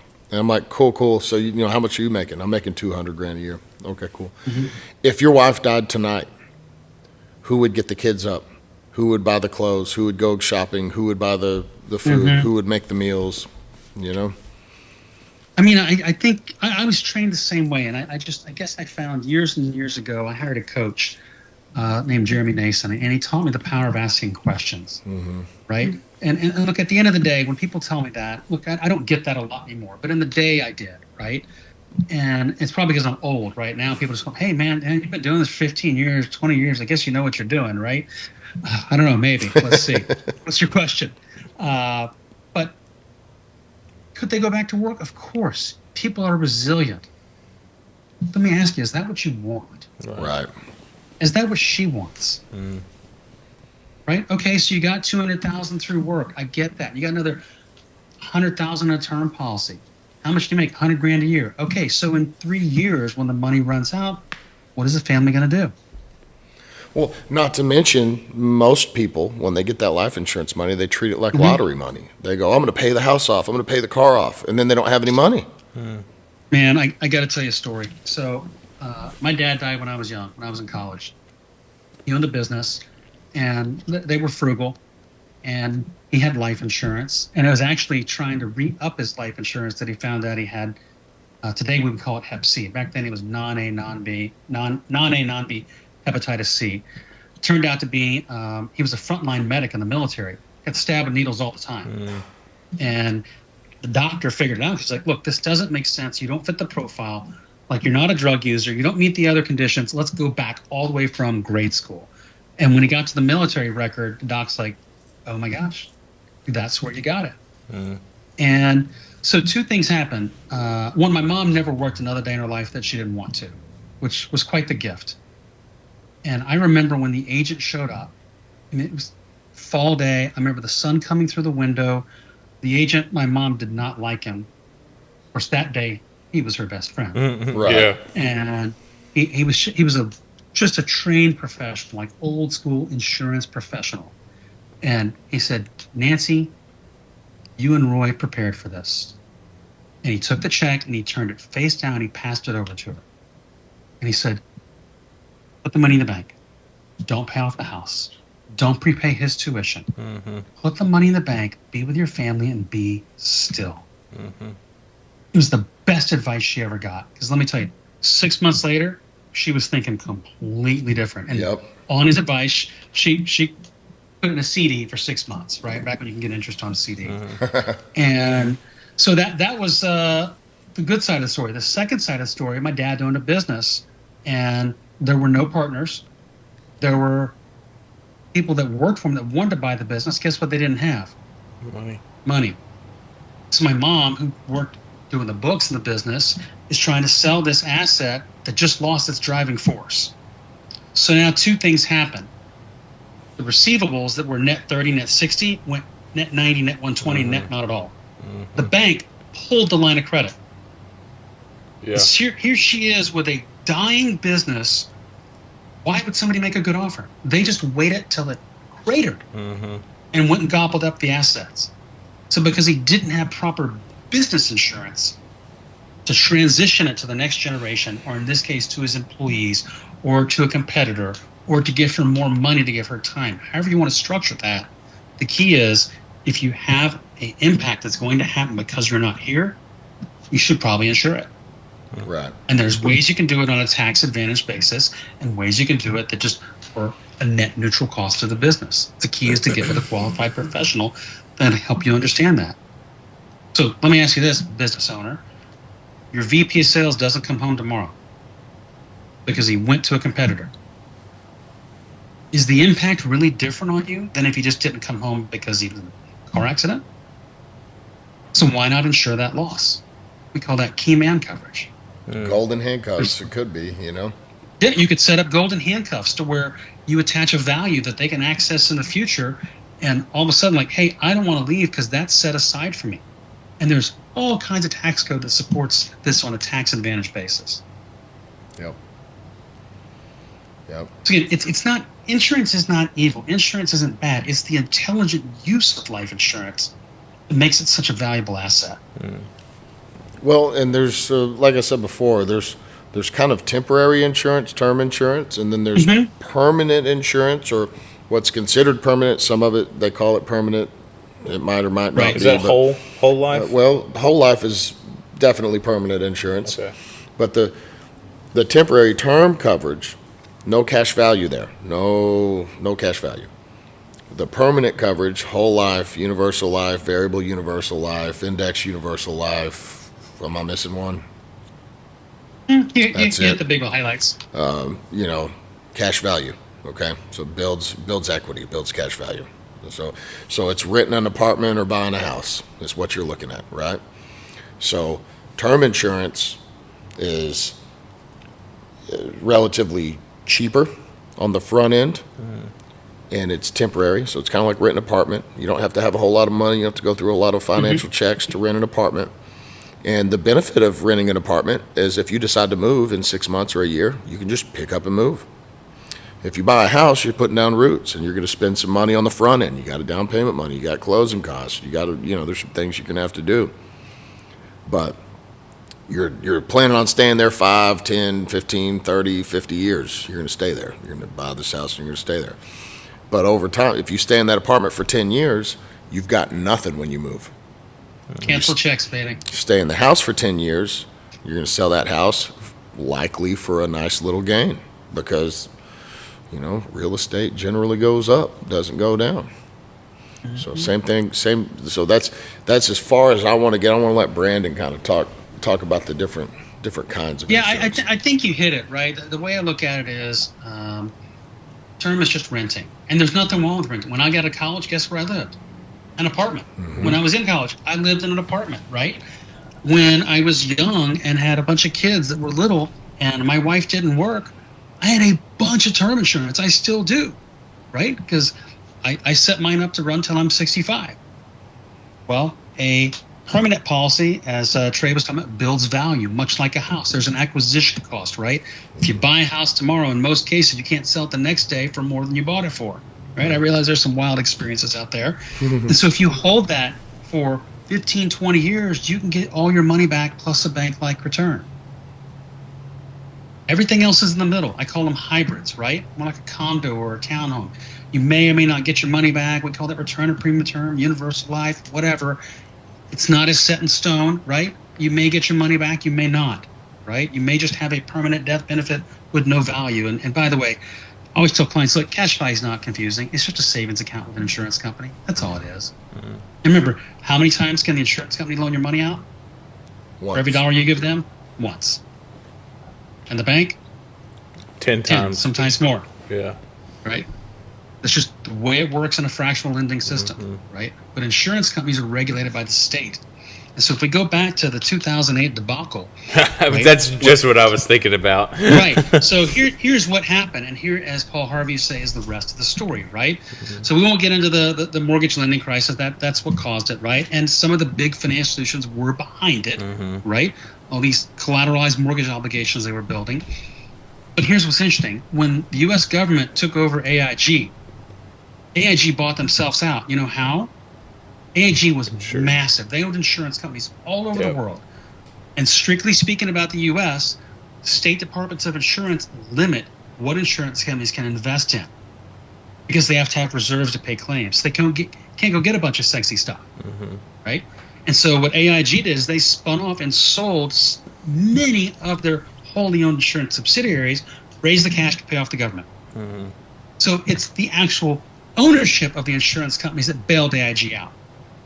It was the pieces that weren't firewalled off by the protections of the State Department of Insurance that caused the company to go under. Mm. So I would argue, what's the best insurance? A, it's the one that's enforced the day you pass away. Amen. And B, is probably some of both. When you're young and have a lot of obligations and don't have much money, you probably need a big fat term policy, right? It's the least expensive initially, the most expensive long term. Right. And then as soon as you can, you want to have an underpinning, a foundation of permanent coverage, something that will be in place when you pass away or when you have an emergency or an opportunity. I mean, you know what? During COVID, guess what happened to all the cash values with the whole life insurance companies when COVID hit? Nothing. They actually went up contractually. And so a lot of people were looking for cash to seize on opportunities because they all knew Carnival was going to come back. We were going to go to Starbucks. They pulled money out of their policies, put it to work, made a profit, put the money back in their policy. It's like it never left. Mm-hmm. And again, I'm not a purist. Here's my guidelines. I'm a broker. So no insurance company tells us what to do, right? We go to work for our policyholders, and I would argue if you're going to let me choose, then here's my metrics. I want a company that's mutual, meaning it's owned by their policyholders. Yeah. Second, I want it to be 100, better yet 150 years old or better. Yep. I want an English-speaking, domestically based call center that any of us can reach, because as an agent, I could get hit by a bus. Right. And let me tell you, this last week, I spent 3 hours on the phone calling 2 giant conglomerate insurance companies to get data for a dying client for his family. And let me tell you, the call center did not know what they were doing. I caught them several times misstepping, misstating, saying the wrong things, having to transfer me because they didn't know what they were doing. And without me, there wouldn't have been a firewall. There wouldn't have been someone in between me and the client. And that's why I take the term agent very seriously. Yeah. And if the company will let me, I still deliver the checks the same way that agent delivered it to my mom. Because guess what we're taught as agents? Oh, go deliver the check to the widow or widowed and get them to invest the money. What a horrible idea. That's shameful. Yeah. They're not thinking straight. My mom wasn't thinking straight. Nobody's thinking straight. When my son died, I was upside down. It takes time to process grief, right? And you shouldn't be making financial decisions at that point. And so having a trusted advisor instead of some 800 number doesn't know what they're doing, right, to say, hey, let's pump the brakes. Let's not pay this off. Let's just set this to the side. We'll come back to this when it's time. If I'm not licensed for it, let me refer you to somebody that is. Having an agent, to me, is one of the most valuable things you can have. And then fourth, I'd argue that if it's a term policy, it better be convertible. And all that means, and Trey will tell you this, you can exchange it later on without blood work for a permanent plan. Yep. Well, just with those four, I've eliminated roughly 950 of the 1,000 plus U.S. carriers. Yeah. And if I keep going, I'm going to get down to about 5 or 6. Yeah. And they're going to be boring, old East Coast mutual life insurance companies that do things the right way. Yeah, there's like 7 or 8 of them. Yeah, and there's some solid fraternals out there. That's that's another podcast. But regardless, well, they've got weird. The fraternals always have weird stuff. There's like they're different, right? But at the end of the day, it's not worth saving $3 to have to sit on hold talking to somebody in a foreign country that doesn't know anything about your insurance. It's not worth it. Yeah. Yeah, I've told people that. I've had that conversation with clients. They're like, well, I think maybe I can get a better rate. I'm like, hey, you probably can. But when you die, do you want your wife to be talking to the Philippines? Because or India? Because that's the reality, Or, hey, when you convert. I mean, look, I just went through this process. I'm not going to name the insurance company, but I converted a policy. And it was a little complicated. We had to change the ownership in the contract before it issued. I lost count. It took 2 months, which is a process should take a week or two, and I have at least 10 to 15 hours invested in calling the insurance company and them telling me the wrong stuff. In fact, today I talked to them. I said, "Hey, what's going on with this part?" "Oh, there was another form." Well, I called you. I asked you which forms we needed, insurance company. Last time I checked, I don't manufacture the forms. I don't file them with the state. I don't have to get them approved by the State Department of Insurance. And you told me the wrong form, and now you can't fix it because it's going to take you another 2 weeks? That's unacceptable. But unfortunately, there's a lot of that out there. And let me tell you, if your agent is not a broker, doesn't mean they're a bad person, but be careful about the insurance company you keep, even if it's a broker. I see this all the time, people that don't know what they're doing, maximizing things for agent commissions instead of the right thing for the policyholder. And you know what? Trey and I, we're the ones that got to clean it up. I can look at something in 6 minutes, say, man, that was maximized for agent commissions, not for the policyholder. It's super offensive because, it is. It makes our job more difficult, It does. It breaks the trust. They lose faith. They lose trust. And, one thing that I haven't heard Brandon say anything about this, so I'll talk about it. Life insurance is tough because when you reach out to your family and friends, they're immediately on guard. Nobody likes to get sold anything. Right. Everybody likes to buy things. We're consumers. We just go to the store and buy it. You just can't go to the store and just pick life insurance up off the shelf. It's not the way it works. Right. And if you see an ad on TV that's talking about, you can get all this coverage and it's free and it's cheap. I mean, how many people I talked to? I thought it was $25 for $4 million of coverage. Yeah, if you're like a baby or something, and, we're 20 years ago. Or vice versa. They overestimate cost. Yeah, and then like I'll look at policies that'll be so expensive. I had 2 good friends that I sat in church with, that I rode motorcycles with, that I ate with, that hung out at my house, and one of them was a cop. They were brothers, and the little brother was a cop. And he bought a policy from me like my 2nd year or 3rd year at New York Life. And it was real humbling. I went to their house. I went in. They had just gotten the house put up. They had 2 small children, And I talked to the husband and the wife, and they said, okay, thank you for the information. We're going to think about it. And I said, what's there to think about?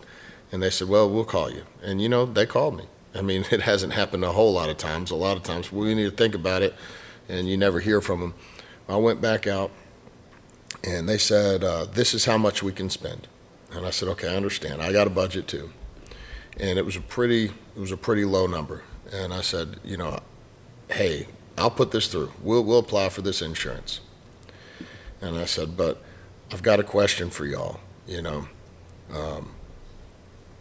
can get twice the insurance for $20 more a month or whatever it was. There was a jump. There's like every now and then in these policies you'll see mathematically it's like right. $250,000 will be real close to the $100,000 mark, sometimes. And so I looked at it and I go, it's totally up to y'all, but this is how much you make. This is what your bills are. I went through a whole budget.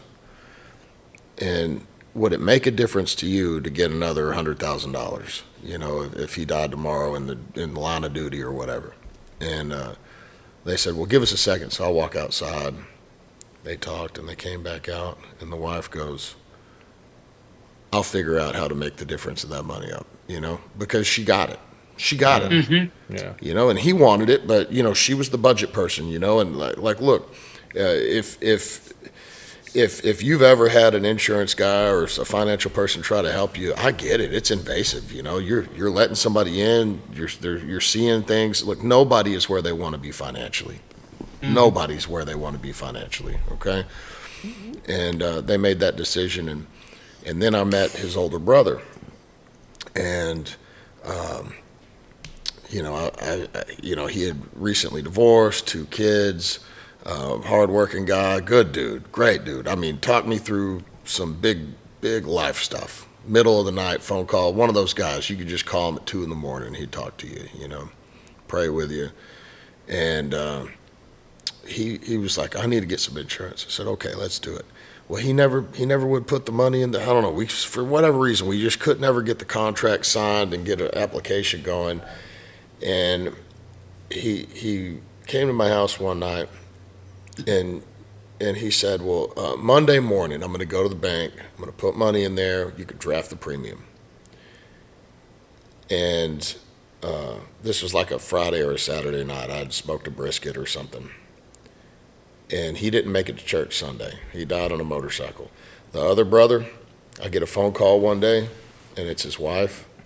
And she said, is this the insurance company? And I said, it's Trey.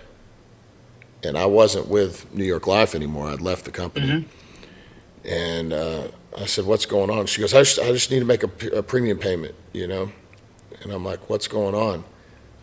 And her husband had died in a motorcycle wreck. So those brothers died about a year apart, year and a week or something apart from each other. And one of them never did buy the policy. One of them bought a policy and had just gotten a new job, and signed up for the new benefits, and called in and filled out a form to cancel the policy because it was a term policy. Mm-hmm. And if he hadn't done that, he could have not paid for 3 months or something, and there's a grace period, and they would have paid the claim. But because he physically signed it and sent it in after a big investigation, they determined, hey, we can't pay this. Mm-hmm. And those 2 things broke my heart, and for the family, for the kids, and I wanted to quit. I wanted to crawl into a hole. I thought, I failed my clients. I failed them. I didn't push hard enough on the older brother. I should have gone harder. I should have asked him, like, hey, man, I'll go with the bank right now with you. Let's just do it today, I didn't do it. I just kept taking I'll do it Monday. I'll do it Friday. I'll do it. This went on for months. I didn't push hard enough. And now those 2 guys are, when my dad died in 2015, I was reading all this stuff about death and dying, which is interesting because I wasn't in the insurance business then. He was, but I wasn't. And I read a book about, I don't know, it was like not knowing when you're going to die or something. There's some rich guy went out to Alaska for 2 weeks to like track bear or do something weird by himself, got dropped off by a helicopter, had one of those GPS watches. Well, he never made it back for the helicopter to pick him up in 2 weeks. And they searched for the watch. They found the guy. A piece of a Russian satellite had fallen out of space and landed on him and killed him. Wow. So like, we don't know. We don't know when it's coming. When your ticket gets punched, there was a buddy, the guy here in Tyler owned a gym, was out riding his motorcycle one day and a tree fell on him. you know? So I hear about these kind of stories, and I just go, I wonder if he was protected. I never asked him. I read a quote in an industry book one time, and it said, everybody pays for life insurance. People either pay the premiums or families pay the consequences of not having it. And unfortunately, the stigma we get in our industry is we're trying to push whole life. We're trying to get another $600 a year or $60 a week, whatever it is. Yeah. And the problem is we really have a lot more stories of what you just described. Yeah. Right? I think about my friends that have kids that are uninsurable. I think about my friends that I've asked them differently. And so I guess because I've experienced that so much, I've tried to lose most of the industry training I got early on. Yeah. And just ask questions, right? One of the most, if you're an agent, listen to this, one of the most powerful presentations I learned isn't a presentation. It's from the heart. It's by a guy named Zelfie Taylor, and massively successful insurance agent. And he says, hey, John, just between us, friend to friend, we're prospect to prospect. Man, if you didn't come home tomorrow, what would happen? If you weren't here tomorrow, what would happen? Not if you didn't come home tomorrow night. It's heartfelt and it's real. And when they say, and if you do it correctly and you're really connecting soul to soul, it's, man, I don't know, man. I guess it'd be tough. I don't know how she'd make it. Okay, well, or he'd make it. Well, hey, man, now that we're talking about that, how do you feel? What do you think we ought to do? Well, I don't know. What do you think? Well, let's just say we could solve that problem, but between $50 and $500, could you solve that problem? Yeah, I can solve it for $250 or $100 or $38. It doesn't matter what the number is, right? We give them the coverage they can get today, and we work with them and grow them as clients over years, instead of the constant smash and grab that I see in this industry. Buying leads instead of connecting with families and asking for referrals and really understanding what's going on. How can we be an impact so that, God forbid, something happens, we can show up with a check instead of trying to help them figure out how to pay their bills. Yeah. That's what it's about. All the fun stuff about the tax code and using, insurance. That's all great, but at the end of the day, it's all about mom and the kids, or dad and the kids, right? Because they're the ones left behind, and we're the only ones standing in the gap. Yeah. Because I guarantee you, if left to our own devices, we're going to overestimate the cost, overestimate the complexity, underestimate what's required, because we just haven't been trained to do the math. I learned a long time ago from a guy, he's going to kill me because I forgot his name. I'll think of it before we leave. David. And he said, when you're in a slump, go out and see as many families as you can, sell as much term insurance as you possibly can, not to be greedy, but to say, hey, it's easy. You can understand it. You got $30, you got $100, and sell as much juvenile coverage as you can. It's simple underwriting. You will never know how much those policies mean to some of those families that you work with, whether the kids become uninsurable, they're just not here. And you'll never know what a $38 term policy means to somebody when something happens. And it may just be they become uninsurable. Or it might be that the new policy is 6 times more. And let me tell you something. If you don't go through that metric of what's important about the insurance company you keep, and you get 8 years down the road and you're like, I bought the bargain basement coverage, like, wait, that's not convertible? Wait, I want some of my coverage to last as long as I do. But that's not convertible. Or, like I learned the hard way, even though I was licensed, I didn't sell life insurance. So I bought some of the cheapest coverage I could get. I fell victim to everything I talk about. And sure, my policy was convertible for the first 5 years. Right. Anything the company manufactured. And now, we won't use the word here, in the industry it's called a conversion product. It's something you wouldn't set up for your mom. Like a really junky product you never would want. And I've had clients that had to take those offers because they couldn't get anything else. When it might even be $5 less to have a really good company, good contract provision. Because some companies have different contracts that have better provisions. But then that's where you're developing that customer over the course of time to improve their plans and get different options, better options, and kind of develop wealth in that area whenever you start to, okay. Well, it's interesting. And I see this all the time. I always tell clients all the time, look, I call it the smash and grab, right? So I'll talk to a younger agent that's learning the power of permanent life insurance, structured properly, and they go in and do a smash and grab, find out what the client's budget is, talk all tax, and they leave and never do a review. And my questions are, okay, well, how much do they make? I don't know. Well, what percentage of their budget did you have them commit to, or did you just take their word for it? I don't know. I'm like, this is why policies get replaced, and this is why the industry has a bad name. And for the record, I don't like replacing policies. There's a handful of companies that are on my short list, but as a rule, you were younger when you got it, and if it's a decent company, it's got good privileges, just keep it. It's part of the overall portfolio. Yeah. Let that thing do its job. Stack more coverage on, because more than likely you got more kids, bigger house, you're making more money, you've got more to protect. I mean, think about it. If tomorrow someone hit your best friend and the unthinkable happened, would you encourage their wife to sue? Well, let's say there was liability. Well, you probably would. What's the lawyer going for? The max of their lifetime earning potential is discounted for present value. Yep. So if a lawyer is going to go after that, if you're going to sue because someone took your loved one from you wrongly, why wouldn't you use the same math? Because the impact's the same. So why not protect it? Yep. And to me, that goes back to that parable of the talents, right? You have a responsibility to protect and to have stewardship. And stewardship means you take care of things, right? Mm-hmm. It means you revisit it. It means you don't just check out. Yeah. Right? Oh, that person's saved. I'm never talking to him again. Why is insurance different? Why is saving different? Why is investing in our children and our youth different?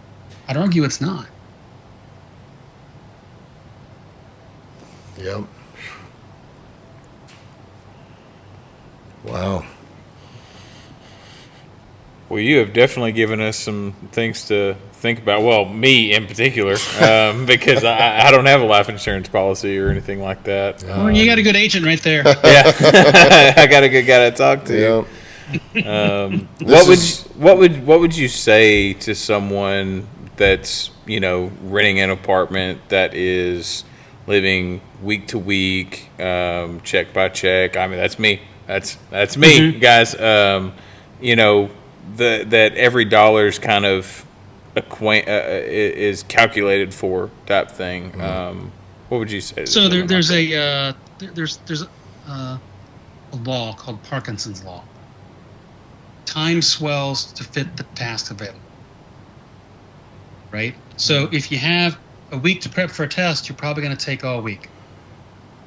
If you have an hour, may not be very good, but you're going to spend that hour very differently, right? And so paying yourself first is a very difficult thing, right? I remember the first time when I was in a different business, somebody said, just put $50 a month in your retirement plan. I'm like, God, it just seems like so much. And then every 6 months or a year, I'd change it a little bit. And next thing you know, I'm putting $500-600 away. I'm like, what happened? Well, you learn to live on less. And so one of the coolest ideas I've come across recently is this concept of turning things around on yourself to enable yourself to pay yourself first. Think about it. In most cases, we receive our paycheck and we pay our bills. And if anything's left over, it either goes to the savings or it gets spent, right? It's in the account designed to pay bills. So if you put something in between those accounts, right? We all know what our bills are typically, right? So have the money go into another account first, and then take the money for your bills out and put it in your regular account. So now you got a buffer between your spending and your receiving. Okay. And I've seen so many clients where it's like 6 months in, like, oh my gosh, I can pay off my credit card. Like, well, why? Well, I just put the money for my bills. I deposited that like that was my real paycheck into my spending account. And I have this, and there's all kinds of names for it, right? Different people use different words for it, right? But let's just call it your intentional account. Or I don't know what the right word for it is. And I wondered if you could read that. That was not intentional, by the way. Was that? But when you, that was. But when you treat it with intent, right? It's like, okay, this is the receiving vessel, and this is what's bleeding out to pay my bills. And you're not really looking at that vessel where all the income goes in, because all that's coming out is the amount to pay your bills. All of a sudden, it's like, I'm building a buffer. Tried that for a few weeks. And all of a sudden, when you learn that you can live on less, take a little bit out. Say, hey, I'm consistently saving $20 a month, $30 a month, $100 a month. The number's immaterial. Get some insurance with that. Yeah. My dad used to make talk other about choices about saving. My dad used to talk about playing the game. He said, he wanted a new car, and so he figured out however much it was going to be monthly for the car and the insurance, you know, and then he just made the insurance and car payment into a savings account for 6 months, and then there's his down payment, and then he knew that he could afford it. You know what I mean? So there's all kinds of little tricks and games that you can use, but it is harder to do than it is to say it. You know? But the question is, do you really mean it? Do you really want it? You know, because the things I really want, I seem to go out there and achieve it. You know. Yeah, well, you nailed it, right? I mean, we can all answer this question. I'm not going to make anybody answer it, but did you spend $5 or $10 last week that you could have saved? Yeah, absolutely. And the week before that, and the week before that, and the week before that. And not just that somebody's going out and getting double whipped mocha frappuccinos at Starbucks for $8 a pop, but we all do things that we don't think about. And this day and age of swiping. Oh yeah, it's so easy. It makes it a lot easier. It's so. I mean, they got everything on your phone now. They've got it all to where it's all stored right there, and that's by design. There's no question to it. Let me make this the most convenient way possible for you. Don't even have to get your card out. You've already got it on your phone, your watch. And that's all. Yeah, or on your watch or whatever. It's all by design. Right. So I'd say start with that mindset and figure out where's money bleeding out that I don't recognize, and start small. I mean, at the end of the day, yes, it'd be great if we had $1 million of insurance or something happened tomorrow, but 100,000 is better than zero. Yeah. Right. If we give our family a year or 2 or 3 to try to adjust to things, get educated, go in a different profession or what have you, so much the better. Yeah.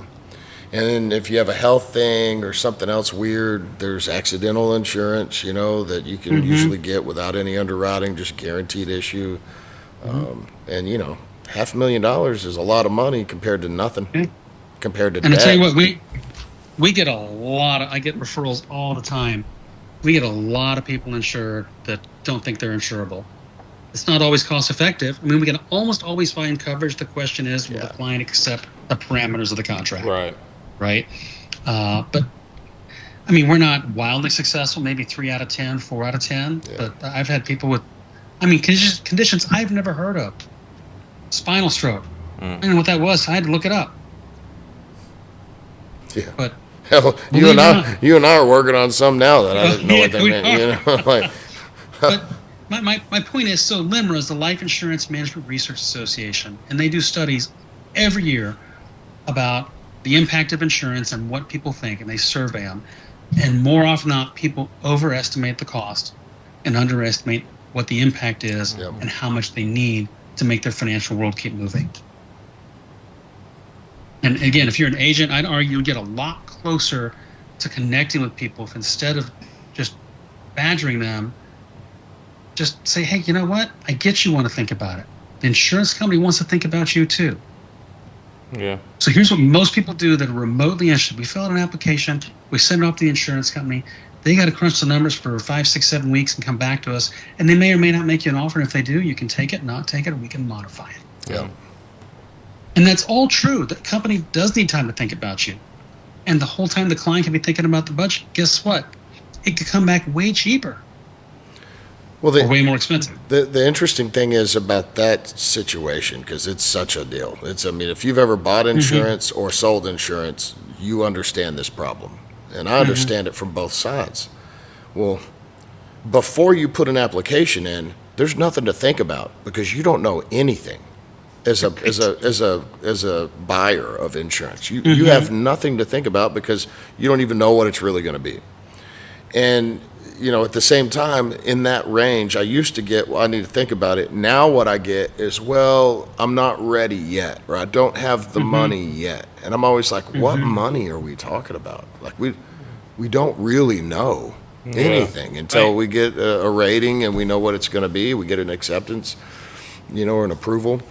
And everybody wants to be approved. Nobody wants to be declined. Declinations aren't fun. They're not fun for the agent. They're not fun for the person that's trying to buy the insurance. Right.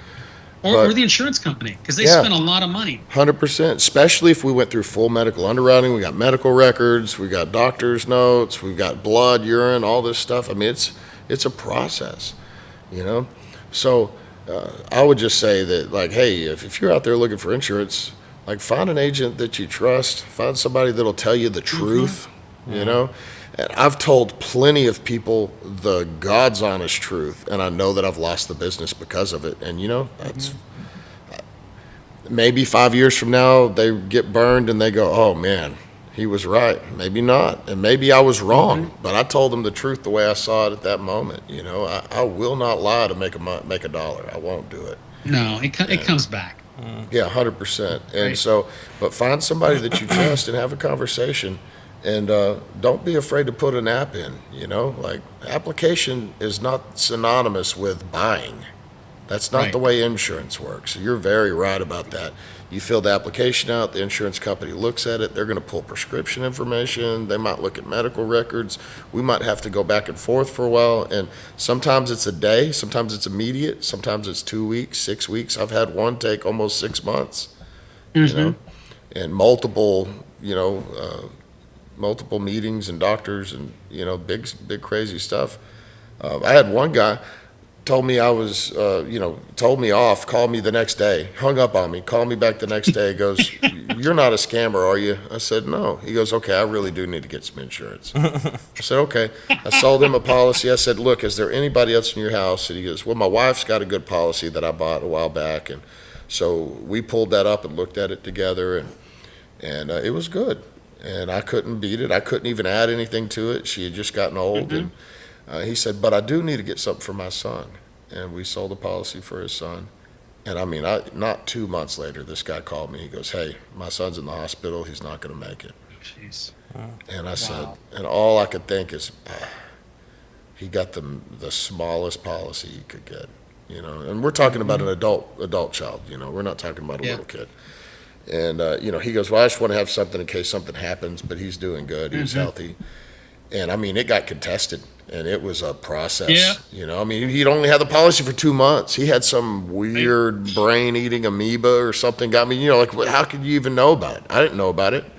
I guess that's an interesting thing. I know more about medications and diseases and illnesses than some nurses, I feel like, Well, and you bring up a good point, right? Look, there's so many risks in delaying, right?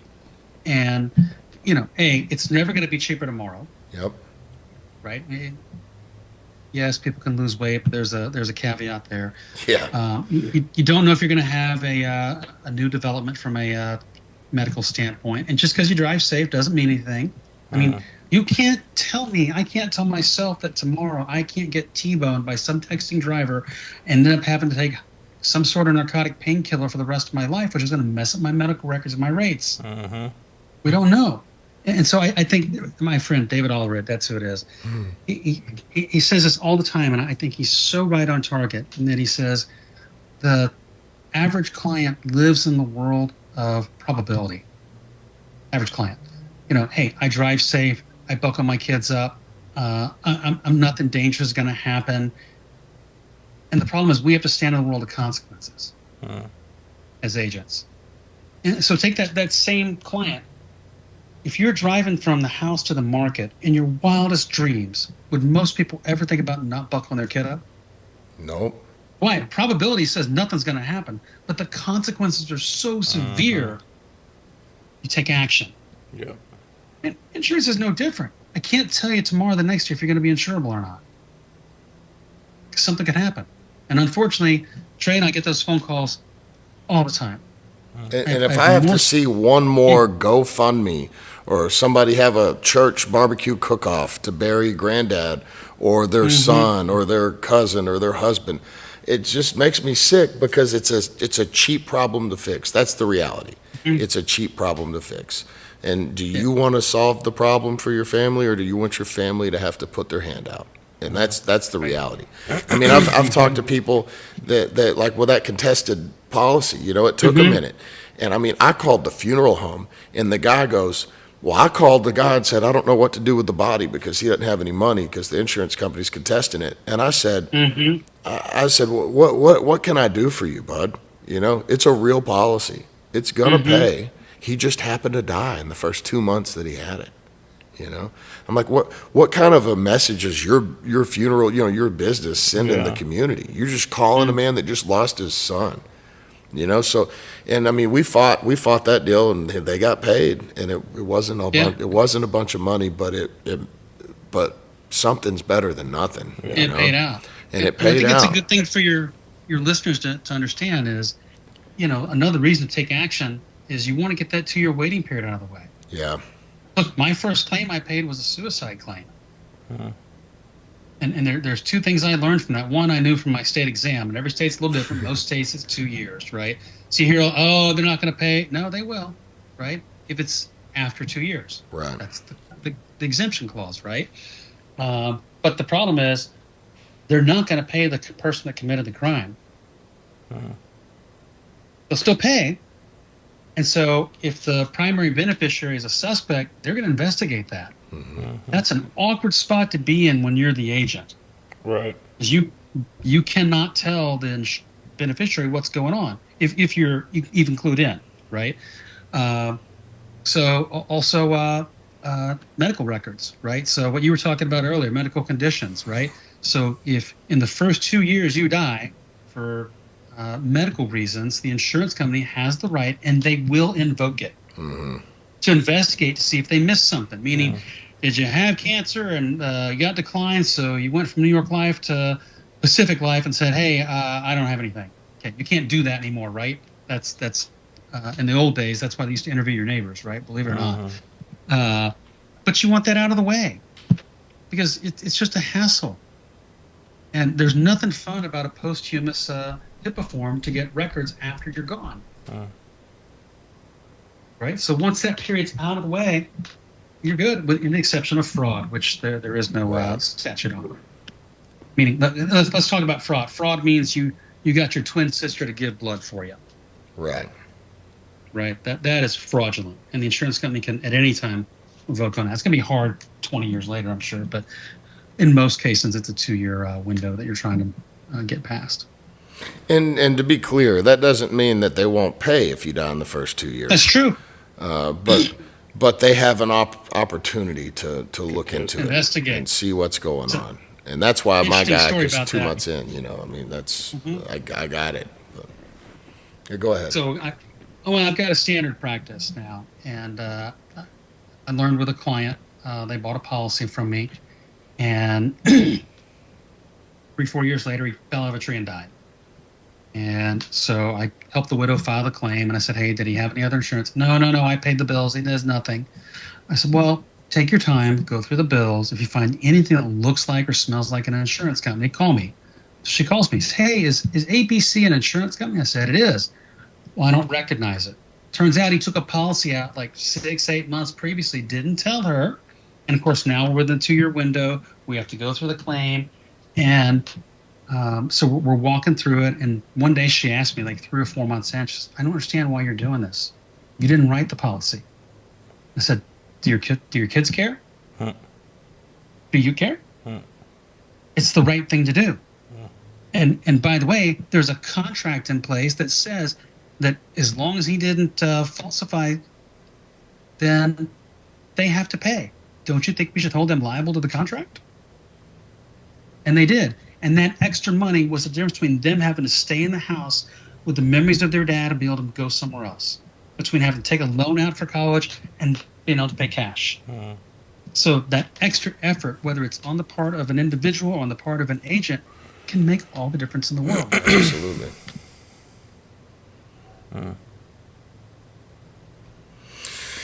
Wow. Well, do you have anything else that we haven't talked about that you wanna drop on us, or maybe a way to get in touch, phone number or website or something?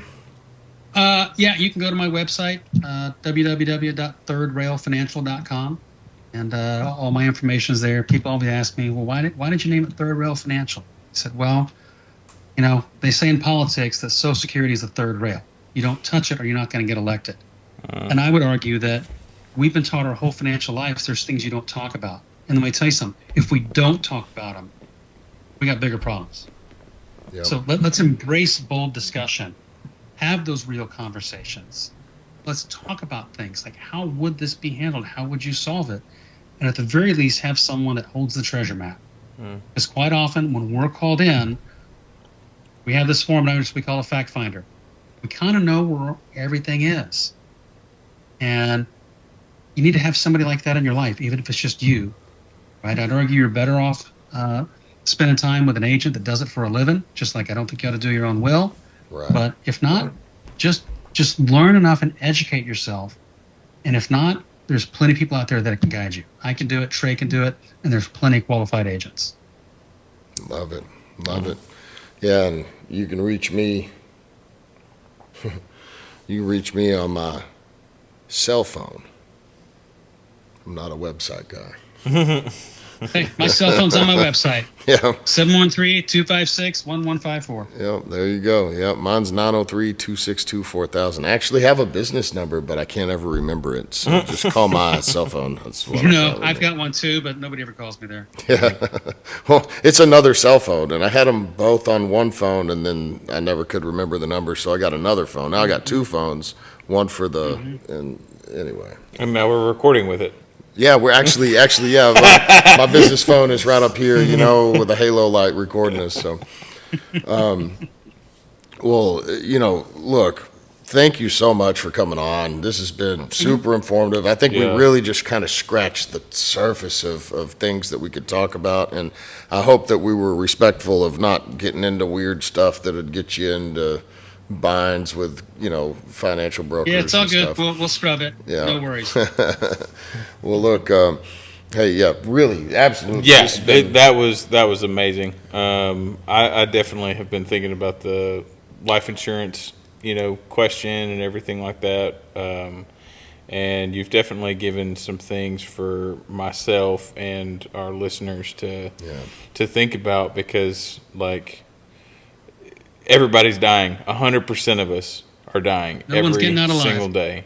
And, what we leave behind is both important in the aspect of, the positive things that we leave behind, but also our debt. And we definitely don't want to be leaving that to our families. So thank you so much. That was very informative. I feel like I was in a deer in the headlights the whole time, because I was just like, what? Yeah, let me tell you, man, it's only because I've messed up so much. As my friend Azelfi says, he's learned every way you can't do this business. Yeah. And it's trial and error, and then going back and learning how to do it the right way. Right. Yeah. And at the end of the day, it's all about the people that we served. That's what it's all about. Yeah, servants see the miracles, right? Yeah. All right. Well, Brandon, thank you so much. Really, you bet. Thank you for being on, and we'll talk soon. All right. Anytime. I'm here. All right, man. Thank you, Thanks, Brandon. guys. Thanks. Have a good one. All right, bye. Yep. All right. That's been another episode of Two Dudes, One God Pod. We'll catch y'all next week.